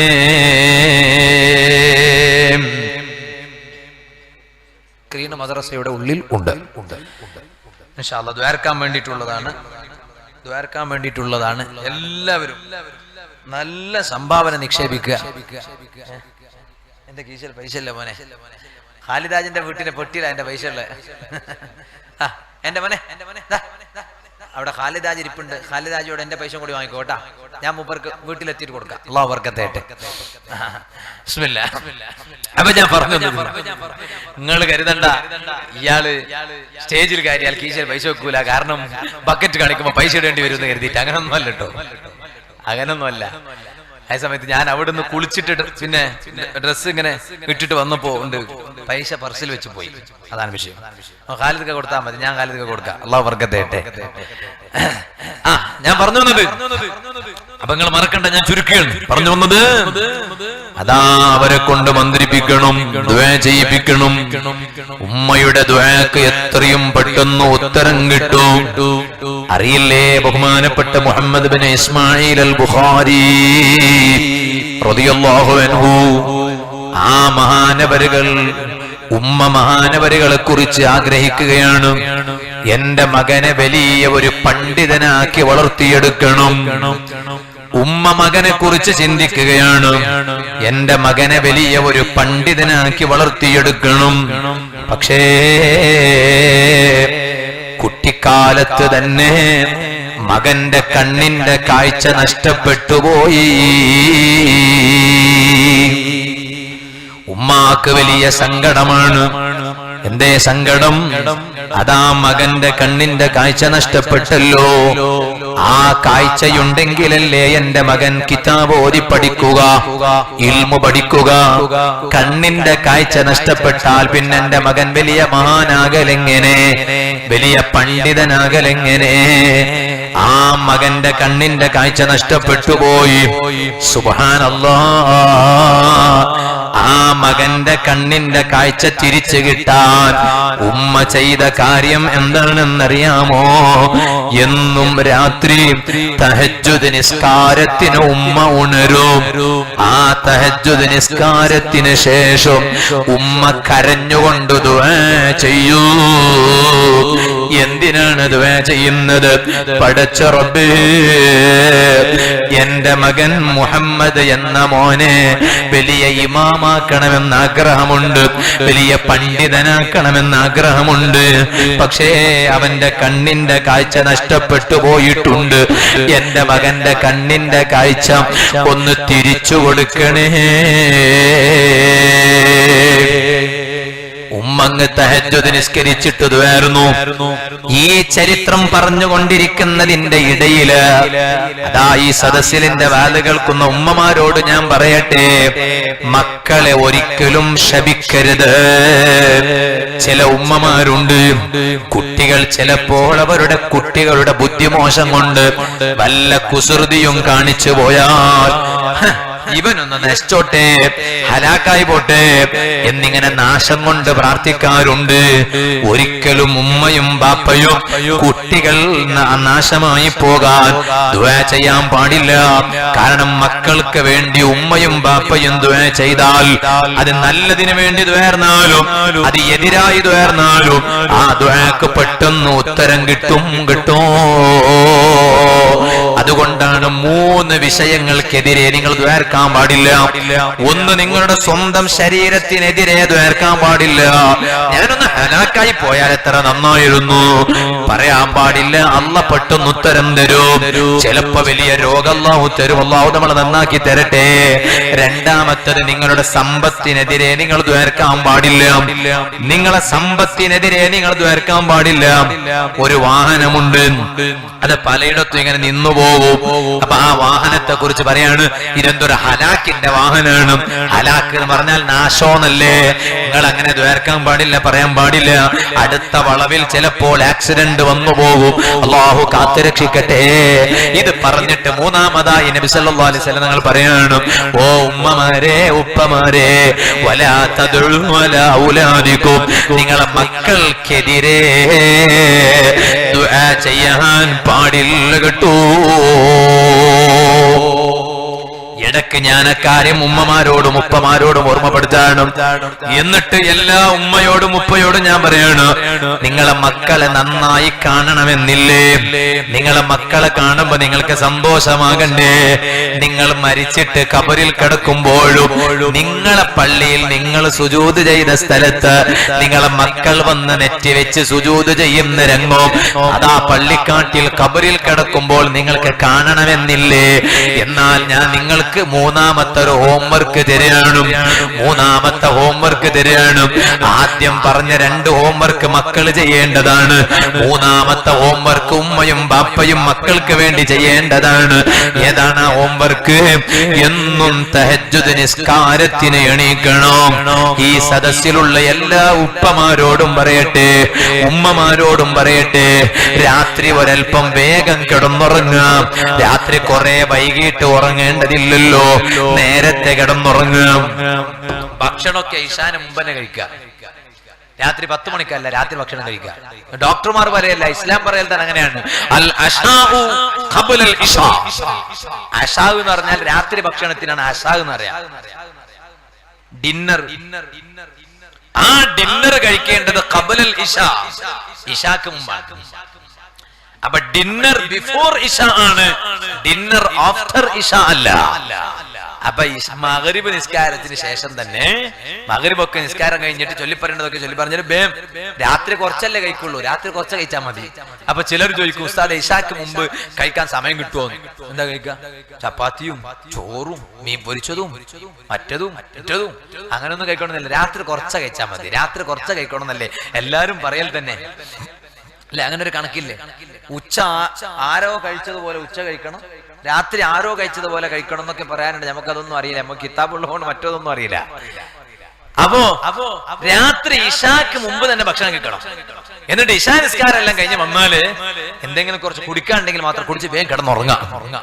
അത് അസുഖം വരാതിരിക്കാനും നല്ലതാണ്. വയറിലൊക്കെ ഇങ്ങനെ ദഹനം കിട്ടിയിരിക്കും അല്ലേ?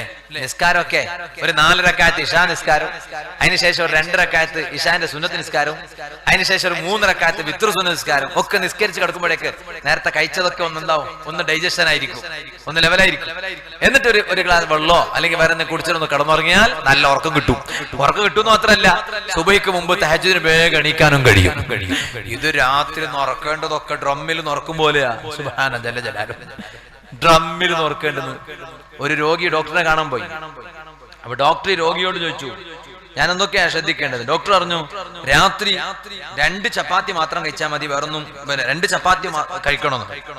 അപ്പൊ ഇവൻ ഉടൻ തന്നെ ഡോക്ടറോട് ചോദിച്ചു, അത് ചോറ് കഴിക്കുന്നതിന് മുമ്പാണോ ശേഷമാണോ? എന്താ കാരണം? 2 ചപ്പാത്തി എന്നത് ഈ രോഗിക്ക് താങ്ങാൻ കഴിഞ്ഞില്ല, ഉൾക്കൊള്ളാൻ തന്നെ കഴിഞ്ഞില്ല. അതാണ് ഇവൻ ചോദിച്ചത്, അത് ചോറ് കഴിക്കുന്നതിന് മുമ്പാണോ ശേഷമാണോ? നമ്മൾ അങ്ങനെ ആകാൻ പാടില്ല, കുറെ കഴിച്ചാലാണല്ലോ. അതുകൊണ്ടാണ് ഇമാമിങ്ങൾക്ക് പഠിപ്പിച്ചത് കാണാം, ഇന്നമാ ഹലക മൻ ഹലക ബിസലാത്തി ഖിസാൽ. ഇവിടെ നാശം സംഭവിച്ച മുഴുവൻ ആളുകളും അവർക്ക് നാശം പറ്റാൻ കാരണം 3 കാര്യങ്ങളാണെന്നാണ്. ഒന്ന്, ബികസറത്തിൽ കലാം, അങ്ങനെ സംസാരം. ഈ ട്രെയിനിലൊക്കെ യാത്ര ചെയ്യുമ്പോൾ ചില മനുഷ്യന്മാരടുത്ത് ഇരിക്കാൻ പറ്റൂല, അവരെ ഫോണിൽ കൂടെ ഉള്ള ഒരു സംസാരം ഉണ്ടല്ലോ, ഈ പരിസരത്ത് മറ്റുള്ളവരും കൂടി യാത്ര ചെയ്യുന്നുണ്ട് എന്ന് ശ്രദ്ധിക്കാറില്ല. ബടബടാ പറഞ്ഞിട്ട് ഇങ്ങനെ സംസാരിക്കുക. ഇന്ന് എനിക്ക് വലിയ പ്രയാസം ഉണ്ടായിട്ടുണ്ട്, അതുകൊണ്ടാണ് ഞാൻ പറഞ്ഞത്. ഇരിക്കട്ടെ, ഞാൻ പറഞ്ഞത് അധികരിച്ച സംസാരം പാടില്ല, മനുഷ്യന്റെ നാശത്തിന് കാരണമാണ്. മൗനം വിദ്വാനുഭൂഷണം. മൗനം വിദ്വാനുഭൂഷണം.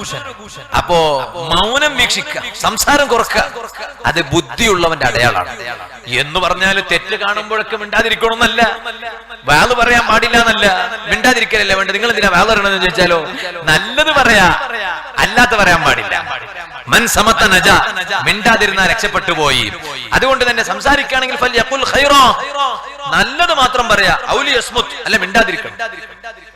ഞാനിപ്പോ ഒരു സ്ഥലത്ത് വേദന പോയപ്പോ അവിടെ ഭക്ഷണം കഴിക്കാൻ പോയി. അപ്പൊ അവിടെ ഒരു ചെറിയൊരു അപ്പം കണ്ടു. എന്താ അതിന്റെ പേര്, ഇവിടൊക്കെ വലുതാ കാണാം, ടയറപ്പം പോലത്തെ. പക്ഷെ അവിടെ ആ വീട്ടിൽ, ഇതേ ജില്ലയിലാ, അവിടെ അങ്ങനെ ഒരു ചെറിയ അപ്പം കണ്ടു. അതിന്റെ പേരെന്താന്ന് ചോദിച്ചപ്പോ പറഞ്ഞു കുഞ്ഞിപ്പത്തില്. ഉണ്ട്, അങ്ങനെയൊന്നുണ്ടോ? എന്താ മനുഷ്യന്മാർ, അങ്ങനെയൊന്നുണ്ടോ നിങ്ങളോട് ചോദിക്കണേ? ഉണ്ട്. അപ്പൊ ഭയങ്കര താല്പര്യമാണെന്ന് മനസ്സിലായത്. ഉണ്ട്, കുഞ്ഞിപ്പത്തില്. അപ്പൊ ഇതിന്റെ പേര് പറഞ്ഞു തന്ന ഉടനെ ഈ ചങ്ങായിനോട് ഈ ചങ്ങായി എന്നോട് പറയാ, ഉസ്താദേ ഇതിന് വേറൊരു പേരും കൂടിയുണ്ട്. ഞാൻ ചോദിച്ചു എന്താ അത്? അപ്പൊ ഇവൻ പറയാണ് ഗീബത്ത് പത്തില്. ഞാന് എന്റെ തൊള്ളയിൽ അത് ഇട്ട് കഴിഞ്ഞു, ഞാൻ മെല്ലെ പുറത്തെടുക്കാൻ നോക്കുകയാണ്. അപ്പൊ ഇവൻ പറയാം പുറത്തെടുക്കണ്ട ഉസ്താദേ, ഗീബത്ത് പത്തില്. ഞാൻ ചോദിച്ചു എന്താ ഇത് ഗീബത്ത് പത്തിലും വരാൻ കാരണം? ഓരോന്നിനും ഓരോ ഇതുണ്ടല്ലോ, ഓരോന്നിനും ഓരോ ഇതുണ്ടല്ലോ. അപ്പൊ ഗീബത്ത് പത്തില് വരാൻ കാരണം എന്താ? അപ്പൊ ഇവൻ പറയാണ് ഈ കുഞ്ഞിപ്പത്തില് ഒരു പെണ്ണിനെ കൊണ്ടൊന്നും അത്രയൊന്നും ഉണ്ടാക്കാൻ കഴിയില്ലല്ലോ അല്ലേ? ഇതിപ്പോ ഒറ്റയടിക്ക് 5-10 അങ്ങനെ കയറ്റാനുള്ളതല്ല, ഇതിപ്പോ ഒരു പെണ്ണിനെ കൊണ്ട് ഉണ്ടാക്കാൻ പറ്റിയാണോ? അപ്പൊ അതുകൊണ്ട് ഈ കുഞ്ഞിപ്പത്തില് ഇങ്ങനെ കുറെ സ്ത്രീകൾ ഇങ്ങനെ ഒന്നിച്ചിരുന്നിട്ട് ഉണ്ടാക്കുക. അപ്പൊ അവരിങ്ങനെ ഇരുന്ന് ഉണ്ടാക്കുമ്പോ അവിടെ എല്ലാ ചർച്ചയും വരും. ഞാൻ പറഞ്ഞു തന്നത് ഇങ്ങനെ ഗീബത്ത് പറയാം. പള്ളിയിലെ ഉസ്താദ് നാട്ടിൽ പോയിട്ട് ചിലപ്പോ ഉസ്താദിന്റെ കുട്ടിക്ക് സുഖമില്ലാഞ്ഞിട്ട് ഉസ്താദ് ചിലപ്പോ 4 ദിവസം വൈകിപ്പോയി, അതും അടുക്കളയിൽ ചർച്ചയാണ്. പള്ളിത്തെ മൊയ്ലിയാർ 4 ദിവസം വീട്ടിൽ പോയിട്ട് ഇതുവരെ മടങ്ങി വന്നിട്ടില്ല എന്നാണ് വീട്ടിന്റെ അടുക്കളയില BBC ചർച്ച. എന്റെ കന്നഡ ഭാഷയിൽ പറയും ബിസി ബിസി ചർച്ച, ബിസി ബിസി ചൂട് ചർച്ച. അതിനെ ബിസി ബിസി ബിസി ബിസി എന്ന് പറഞ്ഞാൽ അതാ ചൂട് എന്നാ കന്നഡയിൽ. ഇരിക്കട്ടെ, ഞാൻ പറഞ്ഞു തന്നത് ഒരിക്കലും അങ്ങനെ ഗീബത്ത് പറഞ്ഞ് അപ്പം ഉണ്ടാക്കരുത്. ആ അപ്പം കഴിച്ചാൽ രോഗം വർദ്ധിക്കൂ, പിന്നെ വീട്ടിൽ രോഗികൾ വർദ്ധിക്കൂ. നമ്മൾ കഴിക്കുന്ന ആഹാരം ബർക്കത്തുള്ള ആഹാരമാണെങ്കിൽ അത് രോഗങ്ങൾക്ക് മരുന്നാണ് കേട്ടോ. അപ്പൊ നമ്മൾ കഴിക്കുന്ന ഭക്ഷണം ബർക്കത്തുള്ളതാകണം. അതിന് നിങ്ങൾ ഭക്ഷണം ഉണ്ടാക്കുമ്പോ ഉമ്മമാരെ ഗീബത്ത് പറഞ്ഞു പോകരുത്. അതുകൊണ്ട് ഗീബത്ത് പത്തില് എന്ന് പേര് പറയരുത്, അതിന് കുഞ്ഞിപ്പത്തില് എന്ന് തന്നെ പറഞ്ഞാൽ മതി, ഗീബത്ത് പത്തില് എന്ന് പറയിപ്പിക്കരുത്. ഇരിക്കട്ടെ, ഞാൻ പറഞ്ഞു വന്ന വിഷയത്തിലേക്ക് മടങ്ങുകയാണ്. ജനങ്ങൾ നശിക്കാൻ കാരണം അധികരിച്ച ഭക്ഷണമാണ്. രണ്ടാമത്തത് അധികരിച്ച സംസാരമാണ്. മൂന്നാമത്തത് പറഞ്ഞു അധികരിച്ച ഉറക്കാണ് കേട്ടോ. കൂടുതൽ ഉറങ്ങാൻ പാടില്ല, മനുഷ്യന്റെ ഹലാക്കിന് കാരണമാണ്. ഇരിക്കട്ടെ, ഞാൻ പറഞ്ഞു വന്നത് സുഹൃത്തുക്കളെ, ഞാൻ പറഞ്ഞു വന്ന വിഷയം അഷ്റഫുൽ ഖൽഖ് മുഹമ്മദുർ റസൂലുള്ളാഹി സ്വല്ലല്ലാഹു അലൈഹി വസല്ലം തങ്ങൾ ജീവിതത്തിൽ ശ്രദ്ധിക്കാൻ പറഞ്ഞ കാര്യമാണിത്. അപ്പൊ ഉമ്മയോടും ബാപ്പയോടും ഒരു ഹോംവർക്ക് തരികയാണ്. സുബഹിക്ക് മുമ്പ് എണീക്കുക, രാത്രി വേഗം ഭക്ഷണം കഴിച്ചിട്ട് കിടന്നുറങ്ങിയാൽ പിന്നീട് സുബഹിക്ക് മുമ്പ് ഒരു അരമണിക്കൂർ മുമ്പ് അലാറം വെച്ച് എണീറ്റ് അതാ ഉളുവെടുത്ത് ഒരു 2 റക്അത്ത് തഹജ്ജുദ് നിസ്കരിച്ചിട്ട് ഓ ഉമ്മ, ഓ ബാപ്പ, നിങ്ങളെ മക്കള് നന്നായി കിട്ടാനൊന്ന് ദുആ ചെയ്യണേ. ഞാൻ ഇങ്ങോട്ട് വരുമ്പോഴും മകൻ പഠിച്ചു പൂർത്തിയാക്കാൻ വേണ്ടി ദുആർക്കാൻ പറഞ്ഞവരുണ്ട്. അല്ലാഹു ഞങ്ങളെ മക്കളെ സ്വാലിഹീങ്ങളാകട്ടെ. പക്ഷേ നമ്മൾ ദുആർന്നാ മാത്രം പോരാ, ഉമ്മമാരുടെ ദുആയാണ് മക്കൾക്ക് ഏറ്റവും ഫലം കാണുന്നത്, ബാപ്പമാരുടെ ദുആയാണ് മക്കൾക്ക് ഏറ്റവും ഫലം കാണുന്നത്. അതുകൊണ്ടല്ലേ ഇമാം ബുഖാരി തങ്ങളുടെ ഉമ്മ മകന്റെ കണ്ണിന്റെ കാഴ്ച നഷ്ടപ്പെട്ടപ്പോൾ തഹജ്ജുദ് നിസ്കാരം മുടക്കിയില്ല. എല്ലാ ദിവസവും തഹജ്ജുദ് നിസ്കരിക്കുന്നു, എന്നിട്ട് അതാ ദുആ ചെയ്യുന്നു. ആ ദുആ ചെയ്യുന്ന കൂട്ടത്തിൽ പ്രധാനമായും ദുആ ചെയ്യുന്നത് എന്റെ മകന്റെ കണ്ണിന്റെ കാഴ്ച തിരിച്ചു കൊടുക്കണേ. ഒരിക്കൽ അതാ തഹജ്ജുദ് നിസ്കാരം കഴിഞ്ഞു ഉമ്മ മകന് വേണ്ടി ദ്വേർന്നുകൊണ്ട് കരയുമ്പോൾ കിടക്കുമ്പോൾ ഒന്ന് ഉറങ്ങിപ്പോയി. കുറെ ദിവസം ഉറക്കില്ലാതെ ആയപ്പോൾ ഒന്ന് ഉറങ്ങിപ്പോയി. ആ ഉറക്കിൽ ആ ഉമ്മ സ്വപ്നം കാണുകയാണ്. ആരെയാണ് സ്വപ്നം കാണുന്നത്? ഖലീലുല്ലാഹി ഇബ്രാഹിം അലൈഹിസ്സലാം. ഇബ്രാഹിം നബി അലൈഹിസ്സലാമിന് സ്വപ്നം കാണുകയാണ്. ഇബ്രാഹിം നബി അലൈഹിസ്സലാം വന്നിട്ട് ഈ ഉമ്മാനോട് പറയാണ്, ഓ പെണ്ണേ, എന്തിനു വേണ്ടിയാണോ ഇതുവരെ നിങ്ങൾ ദുആർന്നത്? ആ ദുആക്ക് റബ്ബ് ഉത്തരം കൊടുത്തിട്ടുണ്ട്. നിങ്ങളെ മകന്റെ കണ്ണിന്റെ കാഴ്ച തിരിച്ചു കിട്ടിയിട്ടുണ്ട്. പോയി നോക്കൂ. ബുഖാരി ഇമാമിന്റെ ഉമ്മ അതാ മകൻ ഉറങ്ങുന്ന മകന്റെ അടുത്തു പോയി നോക്കുമ്പോൾ ആ മകനെ അങ്ങ് തട്ടി വിളിച്ചുണർത്തുകയാണ്. ആ മകൻ ഒരാളുടെ സഹായമില്ലാതെ, അല്ലെങ്കിൽ എണീക്കണമെങ്കിൽ വേറെ ഒരാളുടെ സഹായം വേണം, നടന്നു പോകണമെങ്കിൽ വേറെ ഒരാള് കൈപിടിക്കണം. അന്ന് ഉമ്മ വിളിച്ചപ്പോൾ മകൻ ഒരാളുടെ സഹായമില്ലാതെ ഉണരുന്നു, നിൽക്കുന്നു, നടന്നു പോകുന്നു. അൽഹംദുലില്ലാഹ്, ഉമ്മയുടെ ദുആയുടെ ഫലം കൊണ്ട് മകന്റെ കണ്ണിന്റെ കാഴ്ച തിരിച്ചു കിട്ടിയില്ലേ? എന്നാൽ മകന് കണ്ണിന്റെ കാഴ്ച തിരിച്ചു കിട്ടിയല്ലോ എന്ന് മനസ്സിലാക്കിയിട്ട് ഉമ്മ പിന്നെ തഹജ്ജുദ് നിസ്കാരം നിർത്തിയിട്ടില്ല, മകന് വേണ്ടി ദുആ ചെയ്യുന്നത് നിർത്തിയിട്ടില്ല. ആ ഉമ്മ പിന്നെ മരിക്കുന്നത് വരെ തഹജ്ജുദ് നിസ്കരിച്ച് മകന് വേണ്ടി ദുആ ചെയ്തിട്ടുണ്ട്. ഞാൻ എന്തിനാണിത് പറഞ്ഞത്? മാതാപിതാക്കൾ മക്കൾക്ക് ഗുണമായി ദുആർന്നാലും അങ്ങനെ. ഇനി ഞാൻ മക്കളോട് പറയട്ടെ, ഒരിക്കലും ഉമ്മാന്റെ നാക്കിൽ നിന്നോ ബാപ്പാന്റെ നാക്കിൽ നിന്നോ നമുക്കെതിരെ ഒരു വാക്ക് വരുത്താൻ പാടില്ല. നമ്മളത് ശ്രദ്ധിക്കണം മോനെ, നമ്മളത് ശ്രദ്ധിക്കണം മോനെ. ഏതുവരെ എന്നറിയോ?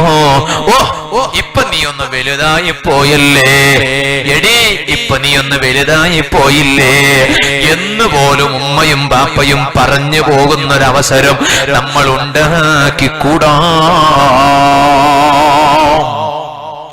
മുൻകാലങ്ങളിൽ ജീവിച്ചിരുന്ന ഒരു മഹാൻ ജുറൈജ് റളിയല്ലാഹു അൻഹു ചരിത്രത്തിൽ കാണാം. അതുകൊണ്ടല്ലേ സുന്നത്ത് നിസ്കരിക്കുന്ന സമയത്ത് ഉമ്മ വിളിച്ചാൽ ഉമ്മാനെ പരിഗണിക്കണമെന്നാണ്. സുന്നത്ത് നിസ്കരിച്ചു കൊണ്ടിരിക്കുമ്പോ, ഫർള് നിസ്കരിക്കുമ്പോ ഉമ്മ വിളിച്ചാൽ നിസ്കാരം കഴിഞ്ഞിട്ട് പോകണം. ഫർള് നിസ്കരിക്കുമ്പോ ബാപ്പ വിളിച്ചാൽ നിസ്കാരം കഴിഞ്ഞിട്ട് പോകണം. അതാണ് മസാല. സുന്നത്ത് നിസ്കരിച്ചു കൊണ്ടിരിക്കുന്ന സമയത്ത് ഉമ്മ വിളിച്ചാലോ ബാപ്പ വിളിച്ചാലോ, എന്നാൽ അവിടെ ഉമ്മാനെ പരിഗണിക്കണം, ബാപ്പാനെ പരിഗണിക്കണം. നിങ്ങൾ നോക്കൊന്ന് കടപ്പാട് നോക്ക്. ജുറൈജ് റളിയല്ലാഹു അൻഹു വലിയ മഹാനാണ്. ആ മഹാൻ ഒരുപാട് ഇബാദത്ത് ചെയ്തിരുന്ന മഹാനാണ്. ആ മഹാൻ ഒരിക്കൽ നിസ്കരിച്ചു കൊണ്ടിരിക്കുമ്പോ ഉമ്മ വിളിച്ചു. മഹാനവരികൾ ഉമ്മാന്റെ വിളിക്കുത്തരം ചെയ്തില്ല. ഓ മോനെ, ക്രിക്കറ്റ് കളിക്കാൻ പോകുമ്പോ വീട്ടിൽ അതിഥികൾ വന്നു, അല്ലെങ്കിൽ നീ മൊബൈലിൽ കളിച്ചുകൊണ്ടിരിക്കുമ്പോ വീട്ടിൽ അതിഥികൾ വന്നു. നോക്കുമ്പോ വീട്ടിൽ ചായപ്പൊടിയില്ല. അപ്പൊ ഉമ്മ നിന്നോട് പറഞ്ഞു, മോനെ നീ ഒന്ന് ചായപ്പൊടി കൊണ്ടുവാടോ, അതിനുശേഷം മൊബൈലിൽ കളിക്ക്, അതിനുശേഷം നീ ക്രിക്കറ്റ് കളിക്ക്. അപ്പൊ നീ പറഞ്ഞു പോകരുത്, ഓ ഉമ്മ നിങ്ങൾ അങ്ങനെ എന്നോട് പറയണ്ട, വേണമെങ്കിൽ ബാപ്പാനോട് പറയാ, അല്ലെങ്കിൽ നിങ്ങൾ തന്നെ പുറത്തിട്ടിട്ട് പോയി കൊണ്ടുപോവാ. ഇവിടെ പീടായി അങ്ങാടി ഇവിടെ അടുത്താണല്ലോ, കട ഇവിടെ അടുത്താണല്ലോ, ഷോപ്പ് ഇവിടെ അടുത്താണല്ലോ എന്ന് പറഞ്ഞു പോകരുത്. ആ സമയത്ത് ചിലപ്പോൾ ഉമ്മാന്റെ നാക്കുന്ന വല്ലതും വന്നു പോയാൽ നിന്റെ ഉയർച്ചക്ക് ഉമ്മ ഗുണമായി ദ്വേർന്നാൽ എത്ര ഫലം കാണുമോ അത്രയും നിനക്കെതിരെ ഉമ്മ ദ്വേർന്നാൽ നീ ഖേദിക്കേണ്ടി വരും കേട്ടോ. ജുറൈജ് റളിയല്ലാഹു അൻഹു നിസ്കരിക്കുന്ന സമയത്ത് ഉമ്മ വിളിച്ചപ്പോൾ ഉമ്മാനെ പരിഗണിച്ചില്ല. വളരെ അത്യാവശ്യം ഒരു വിഷയത്തിനാണ് ഉമ്മ വിളിച്ചത്. പരിഗണിക്കാതെയായപ്പോൾ ഉമ്മ ദ്വേർന്നു, റബ്ബേ ഒരു വ്യഭിചാരിയുടെ മുഖം കാണാതെ എന്റെ മകനെ നീ മരിപ്പിക്കരുത് അല്ലാഹ്. അത് വല്ലാത്തൊരു ദുആയായി പോയല്ലോ. ഉമ്മ മനസ്സ് വേദനിച്ചിട്ട് ദ്വേർന്നതാണ്. ആ ദുആ അങ്ങ് കഴിഞ്ഞു. സുബ്ഹാന ജല്ല ജലാലുഹു. ആ നാട്ടിൽ ഒരു വ്യഭിചാരിണിയായ ഒരു പെണ്ണുണ്ട്. ജുറൈജ് റളിയല്ലാഹു അൻഹു കാണാൻ സുന്ദരനാണ്. ഒരിക്കൽ വന്നിട്ട് പറഞ്ഞു, നിങ്ങൾ എന്നെയൊന്ന് ഉപയോഗിക്കണം, എന്നെ കൊണ്ട് നിങ്ങളെ വികാരം ശമിപ്പിക്കണം. ജുറൈജ് റളിയല്ലാഹു അൻഹു വലിയ ആബിദാണ്, നല്ല തഖ്വയുള്ളയാളാണ്, അല്ലാഹുവിനെ പേടിച്ച് ജീവിച്ചയാളാണ്.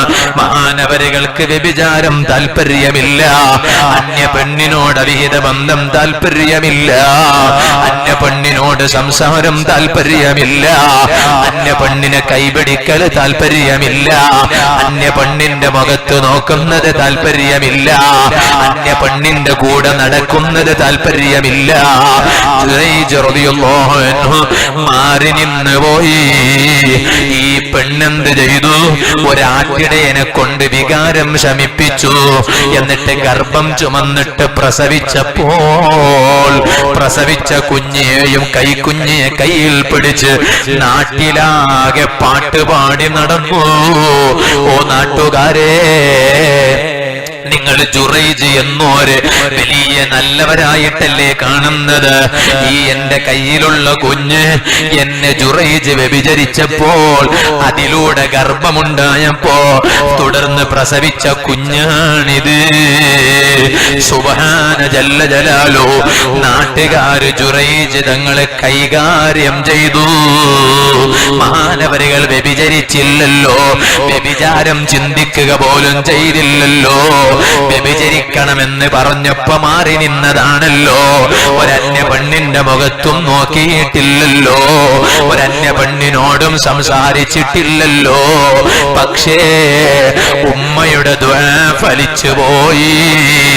ഉമ്മ എതിരായി ദ്വേർന്നാൽ പിന്നെ നിങ്ങൾ എത്ര വലിയ ഇബാദത്തുള്ളവരായിട്ടും കാര്യമില്ല, എത്ര ഹജ്ജ് ചെയ്തിട്ടും കാര്യമില്ല. ബാപ്പ നമുക്കെതിരെ ദ്വേർന്നാൽ എത്ര വലിയ തലേകെട്ട് കെട്ടിയിട്ടും കാര്യമില്ല, എത്ര വലിയ നീളക്കുപ്പായം ധരിച്ചിട്ടും കാര്യമില്ല, എത്ര ഫോളോവേഴ്സുമാരുള്ള വലിയ പബ്ലിക് സ്പീക്കറായിട്ടും കാര്യമില്ല, ജനങ്ങളുടെ ശ്രദ്ധ പിടിച്ചു പറ്റിയ പ്രഭാഷകനായിട്ടും കാര്യമില്ല. ആ പ്രഭാഷണത്തിന് നിലനിൽപ്പില്ല, ആ പ്രഭാഷണത്തിന് അവസാനമുണ്ട്. ഒരു വ്യഭിചാരിയായ പെണ്ണിന്റെ മുഖം കാണാതെ എന്റെ മകനെ മരിപ്പിക്കരുതേ എന്ന് ദ്വാരുന്നപ്പോ ആ ദ്വാ റബ്ബ് കേട്ടുത്തരം ചെയ്തു. പക്ഷേ മഹാനവരുകൾ കുട്ടിയോട് ചോദിച്ചു, ആ തൊട്ടിലിൽ കിടക്കുന്ന കുട്ടിയോട് ചോദിച്ചു, മൻ അബൂക്, നിന്റെ ബാപ്പയാരാണ്? അപ്പൊ കുട്ടി സംസാരിച്ചിട്ട് പറഞ്ഞു, അതാ അന ഇബ്നു റാഇ, ഞാനൊരു ആട്ടിടയന്റെ മോനാണ്, ഞാൻ നിങ്ങളെ മോനല്ല. നാട്ടുകാരൊക്കെ സത്യം മനസ്സിലാക്കിയെങ്കിലും മഹാനവരുകളുടെ കറാമത്ത് പിന്നീട് ബോധ്യപ്പെട്ടെങ്കിലും നമ്മളൊന്ന് ആലോചിച്ച് നോക്കൂ, ഉമ്മ ദ്വേർന്നതുകൊണ്ട് ഒരു നേരമെങ്കിലും വ്യഭിചാരി എന്ന് നാട്ടുകാരെ കൊണ്ട് കേട്ടില്ലേ മഹാനവരുകൾ? എത്ര വലിയ ഇബാദത്താ ഉണ്ടായത്. എന്നിട്ട് ഉമ്മാന്റെ ദുആ എതിരായി ദ്വേർന്നപ്പോ ഫലിച്ചു. ഓ മക്കളെ, അതുകൊണ്ട് അത് ശ്രദ്ധിക്കണം. അതുകൊണ്ട് ഉമ്മ ബാപ്പമാരെ ബഹുമാനിക്കണം. ഞാൻ എന്റെ സംസാരം ചുരുക്കുകയാണ്. ഇന്നൊരു പ്രവണതയുണ്ട്, അതാ കുറെ പ്രായമായാൽ അതാ ഭാര്യക്ക് ഉമ്മ ഈ ഭർത്താവിന്റെ ഉമ്മാന്റെ കൂടെ കഴിയാൻ മനസ്സില്ല. കാരണം ഭർത്താവിന്റെ ഉമ്മ വെറ്റില കഴിക്കുന്നു, ഭർത്താവിന്റെ ബാപ്പ വെറ്റില കഴിക്കുന്നു. അവ വെറ്റില കഴിച്ചിട്ട് ഇങ്ങനെ ചിലപ്പോൾ ജനലിലൂടെ തുപ്പിക്കളയുന്നു, വിൻഡോയിലൂടെ തുപ്പിക്കളയുന്നു. സുബ്ഹാനല്ലാഹ്, നല്ല ഇന്റീരിയർ ഉള്ള വീടാണ്. ആ ജനലിലൂടെ തുപ്പിക്കളയുമ്പോ ആ തുപ്പല് ആ ജനലിൽ വീണുപോകുന്നു. ഇത് സഹിക്കുന്നില്ല. അങ്ങനെ ഒരു ദിവസം ഉമ്മ അതാ ഭാര്യയും ഭർത്താവും തീരുമാനിച്ച് അതാ ഉമ്മാനെയും ബാപ്പാനെയും വൃദ്ധസദനത്തിൽ കൊണ്ടുപോയി ചേർക്കുന്നു. ഇന്നാ ലില്ലാഹി വ ഇന്നാ ഇലൈഹി റാജിഊൻ. ഓ ചെറുപ്പക്കാരാ, നിന്റെ ഭാര്യന്റെ കൂടെ കഴിയണമെന്ന് ആഗ്രഹമുള്ളവരാണ് അവര്. നിന്റെ മക്കൾ അവരുടെ പേരമക്കളാണ്. ആ പേരമക്കളെ കൂടെ കഴിയണമെന്ന് ആഗ്രഹമുള്ളവരാണ് അവര്. ആ ആഗ്രഹം നീ മുടക്കരുത് കേട്ടോ. വൃദ്ധസദനത്തിൽ കൊണ്ടുപോയി നീ ഒരിക്കലും അവരെ ചേർക്കരുത് കേട്ടോ. എടാ, നീ നിന്റെ കുട്ടിക്കാലത്ത് നീ എത്രയാടാ ഛർദിച്ചത്. ആ സമയത്ത് ഏതെങ്കിലും ഒരാളെ കയ്യിൽ നോക്കാൻ നിന്റെ ഉമ്മ കൊടുത്തില്ല, നിന്റെ ബാപ്പ കൊടുത്തില്ല.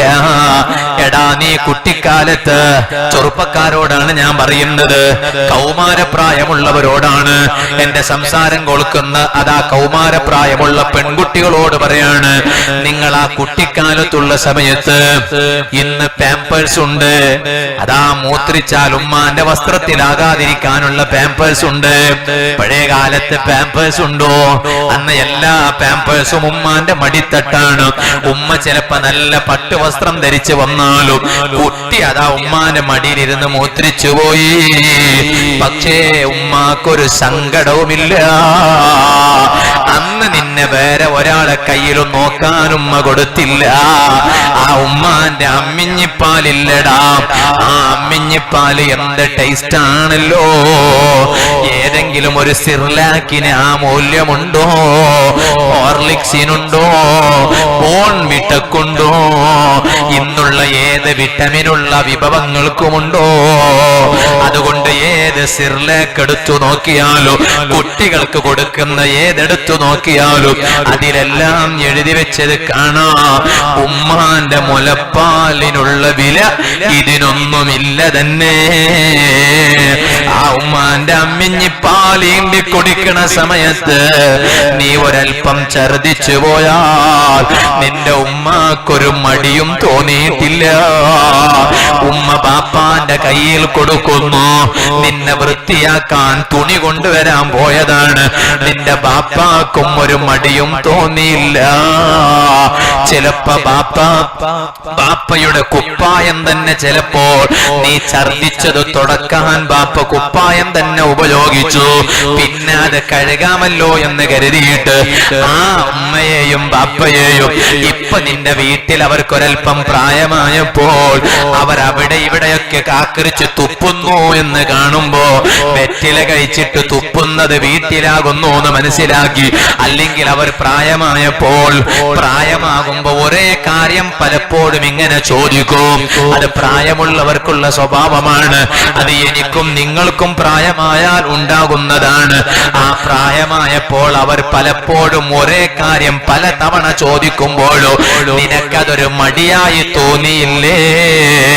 അതിന്റെ പേരിൽ നീ അവരെ കൊണ്ടുപോയി വൃദ്ധസദനത്തിൽ ചേർത്തിയില്ലേ? അന്ന് മുതൽ നിന്റെ പരാജയം തുടങ്ങിപ്പോയി. സംശയിക്കണ്ട.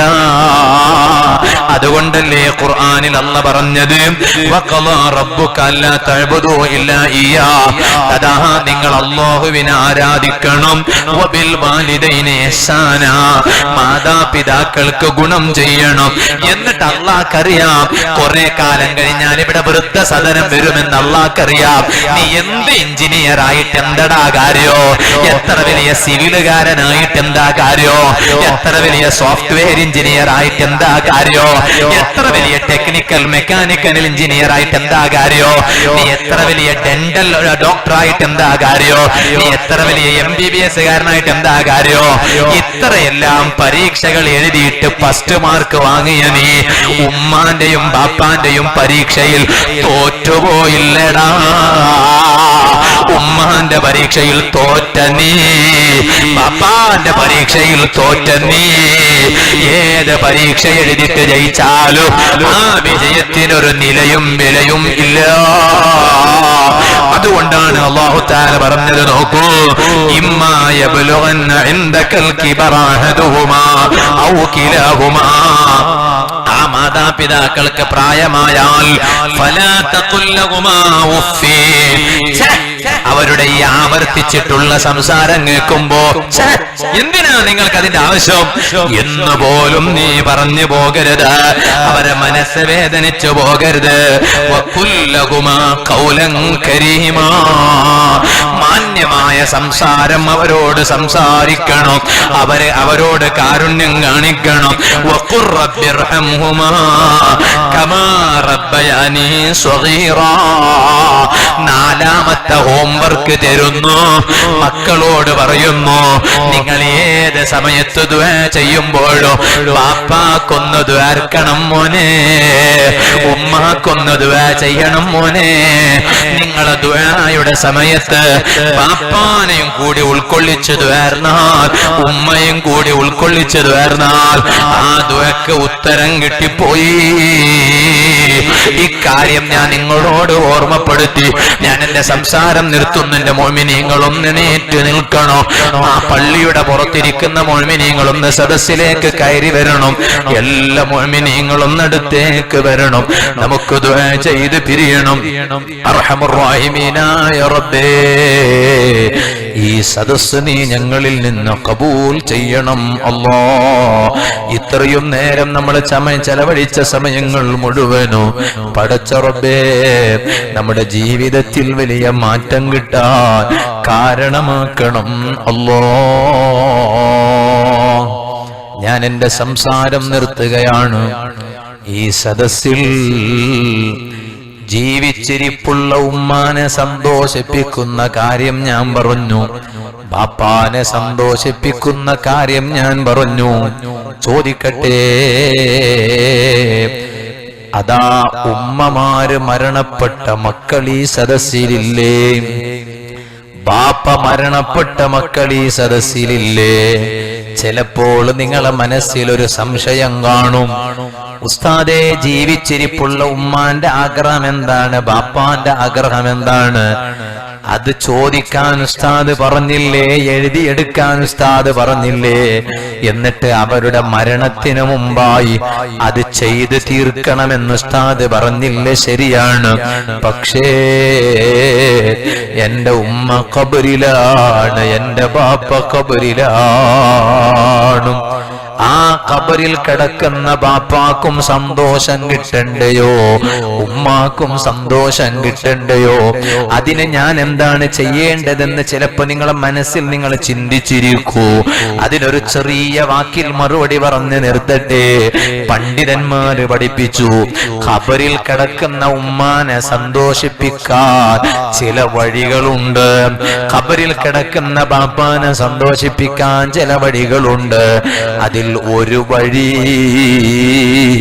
ആ ബാപ്പാന്റെയും ഉമ്മാന്റെയും ഖബർ സിയാറത്ത് ചെയ്യലാണ്.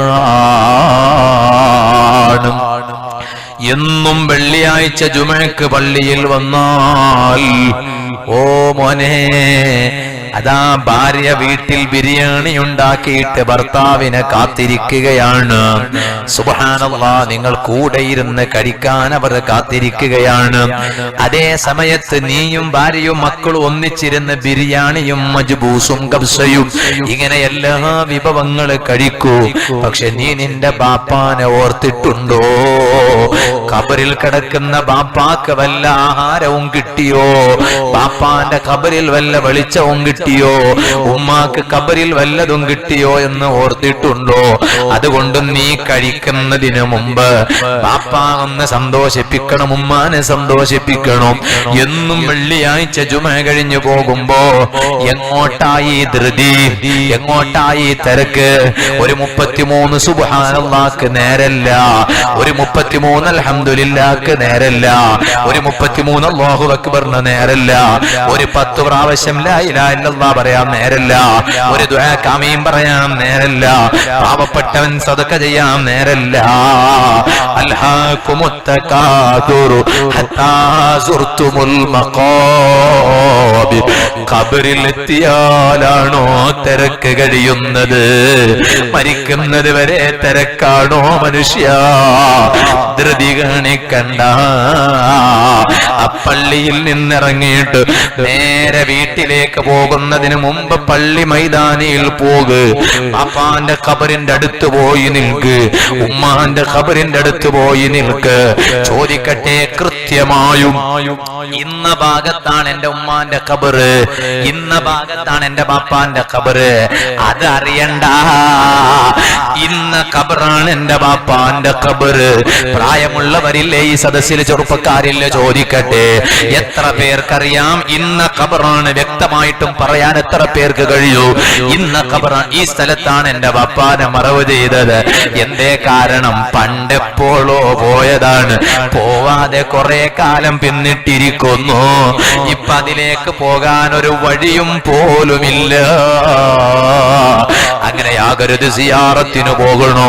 തുടങ്ങിക്കോ, ഈ വരുന്ന വെള്ളിയാഴ്ച മുതൽ തന്നെ തുടങ്ങിക്കോ. മരിക്കുന്നത് വരെ ഒരു തീരുമാനമെടുത്തോ. എന്ന ഖബറിൽ കിടക്കുന്ന ഉമ്മാന്റെയും ബാപ്പാന്റെയും പ്രത്യേകമായ ഒരു നോട്ടം മക്കളായ നിങ്ങൾക്കുണ്ടാകും. നിങ്ങളുടെ ജീവിതത്തിൽ ബറക്കത്ത് കിട്ടും, നിങ്ങൾ നല്ല ഐശ്വര്യമുള്ളവരാവും, നിങ്ങൾ ചെയ്യുന്ന ജോലിയിൽ ബറക്കത്ത് കിട്ടും, നിങ്ങളെ കയ്യിൽ പണമില്ലാതെയാകൂല, നിങ്ങൾ ദരിദ്രന്മാരാകൂല. ഇനി രണ്ടാമത്തെ കാര്യം, ആ ഉമ്മാക്ക് വേണ്ടി ദുആ ചെയ്യണം. മൂന്നാമത്തെ കാര്യം, ഉമ്മാന്റെ കൂട്ടുകാരെ സ്നേഹിക്കണം, ബാപ്പാന്റെ കൂട്ടുകാരെ സ്നേഹിക്കണം.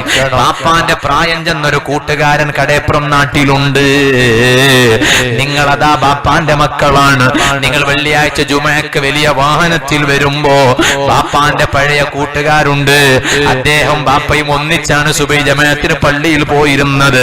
ഇന്ന് അദ്ദേഹത്തിന് കുറെ പ്രായമായിട്ടുണ്ട്. അദ്ദേഹം വടിയും കുത്തിയിട്ട് പള്ളിയിലേക്ക് നടന്നു വരികയാണ്. അദ്ദേഹത്തിൽ വാഹനമില്ല, പാവം ഒരു മനുഷ്യനാണ്. ഓ മനുഷ്യ, നിന്റെ ബാപ്പാനെ, ഖബറിൽ കിടക്കുന്ന ബാപ്പാനെ സന്തോഷിപ്പിക്കണോ? എന്നാൽ വണ്ടി നിർത്തി ജുമഅക്ക് പോകുന്നതിന് മുമ്പ് ആ നിന്റെ ബാപ്പാന്റെ കൂട്ടുകാരനില്ലേ, പ്രായം ചെന്ന കൂട്ടുകാരനില്ലേ, അവരെ വീട്ടിൽ പോകണം. ആ വീട്ടിൽ അദ്ദേഹത്തെയും വണ്ടിയിലിരുത്തിയിട്ട്, ബാപ്പ ഹയാത്തിൽ ഉണ്ടായിരുന്നെങ്കിൽ ബാപ്പാനെ നിന്റെ മുന്നിലെ സീറ്റിൽ നീ ഇരുത്തൂലേ? എന്നാൽ ആ സീറ്റിൽ നിന്റെ ബാപ്പാന്റെ പ്രായം ചെന്ന കൂട്ടുകാരനെ ഇരുത്തണം. വെറ്റില തുപ്പുവോ, വണ്ടിക്ക് അതാ വിൻഡോ വണ്ടിയിൽ വെറ്റിലായി പോവോ, അതൊന്നും നോക്കണ്ട. എന്നിട്ട് കൂട്ടിക്കൊണ്ടുപോകും. എന്നിട്ട് ബാപ്പാനെ ഇറക്കുന്നത് പോലെ അദ്ദേഹത്തെ ഇറക്കിയിട്ട് പള്ളിയിലേക്ക് ജുമഅക്ക് കൂട്ടിക്കൊണ്ടുപോകും. എന്നാൽ ഖബറിൽ കിടക്കുന്ന ബാപ്പാന്റെ മനസ്സ് സന്തോഷിച്ചു പോയി. കാരണം അത് ബാപ്പാന്റെ സ്നേഹിച്ച കൂട്ടുകാരനാണ്. ഉമ്മാക്ക് പെരുന്നാളിന് കുപ്പായം വാങ്ങിക്കൊടുക്കാൻ ഉമ്മ ഖബറിലല്ലേ? അപ്പൊ ഉമ്മാന്റെ പഴയ ഒരു കൂട്ടുകാരിയുണ്ട്, പ്രായം ചെന്ന ഉമ്മാമയാണ്. നിങ്ങൾ എന്നും പെരുന്നാളിന് കുപ്പായം വാങ്ങുമ്പോ ഉമ്മാനെ ഓർത്തിട്ട് ആ ഉമ്മാന്റെ പഴയ കൂട്ടുകാരിക്ക് വേണ്ടി ഒരു കുപ്പായം വാങ്ങി ആ ഉമ്മാമാന്റെ അടുത്ത് പോയി, ഉമ്മാ എന്റെ ഉമ്മ ഖബറിലാണ്, എന്റെ ഉമ്മാക്കൊരു കുപ്പായം വാങ്ങിക്കൊടുക്കാനില്ല, അതുകൊണ്ട് എന്റെ ഉമ്മാന്റെ സ്ഥാനത്ത് ഞാൻ നിങ്ങൾക്കതാ കുപ്പായം വാങ്ങിത്തരുന്നു എന്ന് പറഞ്ഞ് ഒരു നല്ല മുന്തിയ കുപ്പായം ഉമ്മാക്ക് കൊടുക്കുന്നത് ആ ഉമ്മാന്റെ പ്രായം ചെന്ന കൂട്ടുകാരിക്ക് വാങ്ങിക്കൊടുത്തോ. ഖബറിൽ കിടക്കുന്ന ഉമ്മാക്ക് എന്തൊരു സന്തോഷമാണ്. അല്ലാഹു നമുക്കതിന് തൗഫീഖ് ചെയ്യട്ടെ. അപ്പൊ ഇന്നത്തെ പ്രസംഗത്തിൽ ഒരുപാട് ഹോംവർക്ക് കിട്ടി. അപ്പൊ നമ്മളൊക്കെ അത് ചെയ്യണം, എല്ലാം ചെയ്യണം, പകർത്തണം. വയല് കുറെ ഇങ്ങനെ പറയലും പോലും കേൾക്കലും സംഘടിപ്പിക്കലും മാത്രം ആവരുത്, മറിച്ച് അതൊക്കെ നമ്മുടെ ജീവിതത്തിൽ ഉൾക്കൊള്ളണം. ഖിയാമത്ത് നാളിന്റെ അടയാളമാണ്.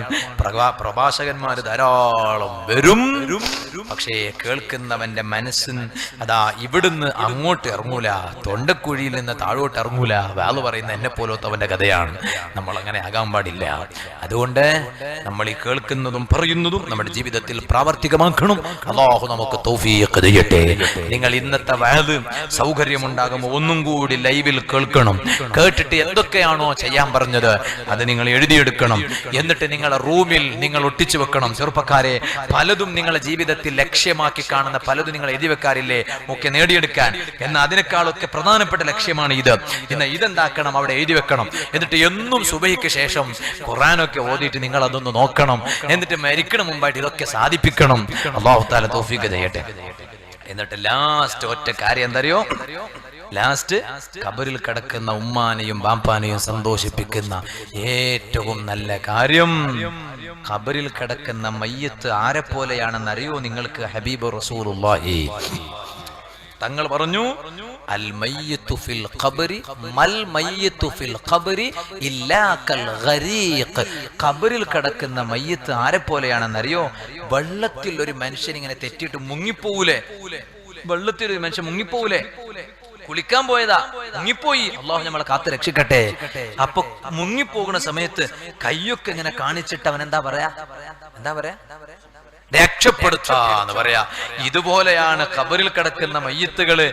ഖബറിൽ ഇങ്ങനെ ഇരുന്നിട്ട് രക്ഷപ്പെടുത്തൂ, എന്തെങ്കിലും ഖബറിലേക്ക് അയച്ചു തരൂ എന്നിങ്ങനെ പറയുമ്പോ ആ ഖബറിൽ കിടക്കുന്ന ഉമ്മാക്കും ബാപ്പാക്കും അവരെ ഖബറിൽ പ്രകാശം കിട്ടണം, വെളിച്ചം കിട്ടണം. അതിനുവേണ്ടി സ്വതക്ക ചെയ്യണം. ഉമ്മാന്റെ പേരിലുള്ള സ്വതക്ക, ബാപ്പാന്റെ പേരിലുള്ള സ്വതക്ക. അല്ലാഹു നമുക്ക് തൗഫീഖ് ചെയ്യട്ടെ. ഞാൻ ഇങ്ങോട്ട് വരുമ്പോ ഞങ്ങൾ ഒന്നിച്ചു കൂടെ പഠിച്ചിരുന്ന ഒരു സുഹൃത്താണ് മുനവ്വർ. ആ മുനവ്വർ വിളിച്ചിട്ട് പറഞ്ഞു, എന്റെ ഭാര്യ വീട് അവിടെയാണ്, തൊട്ടടുത്താണ്, അവിടെയാണ് ഉസ്താദ് വേദന പോണത്. ആ ഭാര്യയുടെ വല്യപ്പയും കുടുംബത്തിൽപ്പെട്ട പലരും ആ വിശാലമായ ഖബർസ്ഥാനിലാണ് കിടക്കുന്നത്. അല്ലാഹുവേ അവരുടെയൊക്കെ ഖബർ ജീവിതം സന്തോഷത്തിലാക്കണം അല്ലാഹ്. ആ മുനവ്വറിന്റെ ജീവിച്ചിരിപ്പുള്ള മാതാപിതാക്കൾക്ക് ആഫിയത്തുള്ള ദീർഘായുസ്സ് നൽകണം അല്ലാഹ്. മക്കളെ സ്വാലിഹീങ്ങളാക്കണം അല്ലാഹ്. ഞാൻ എന്റെ സംസാരം നിർത്തുന്നു.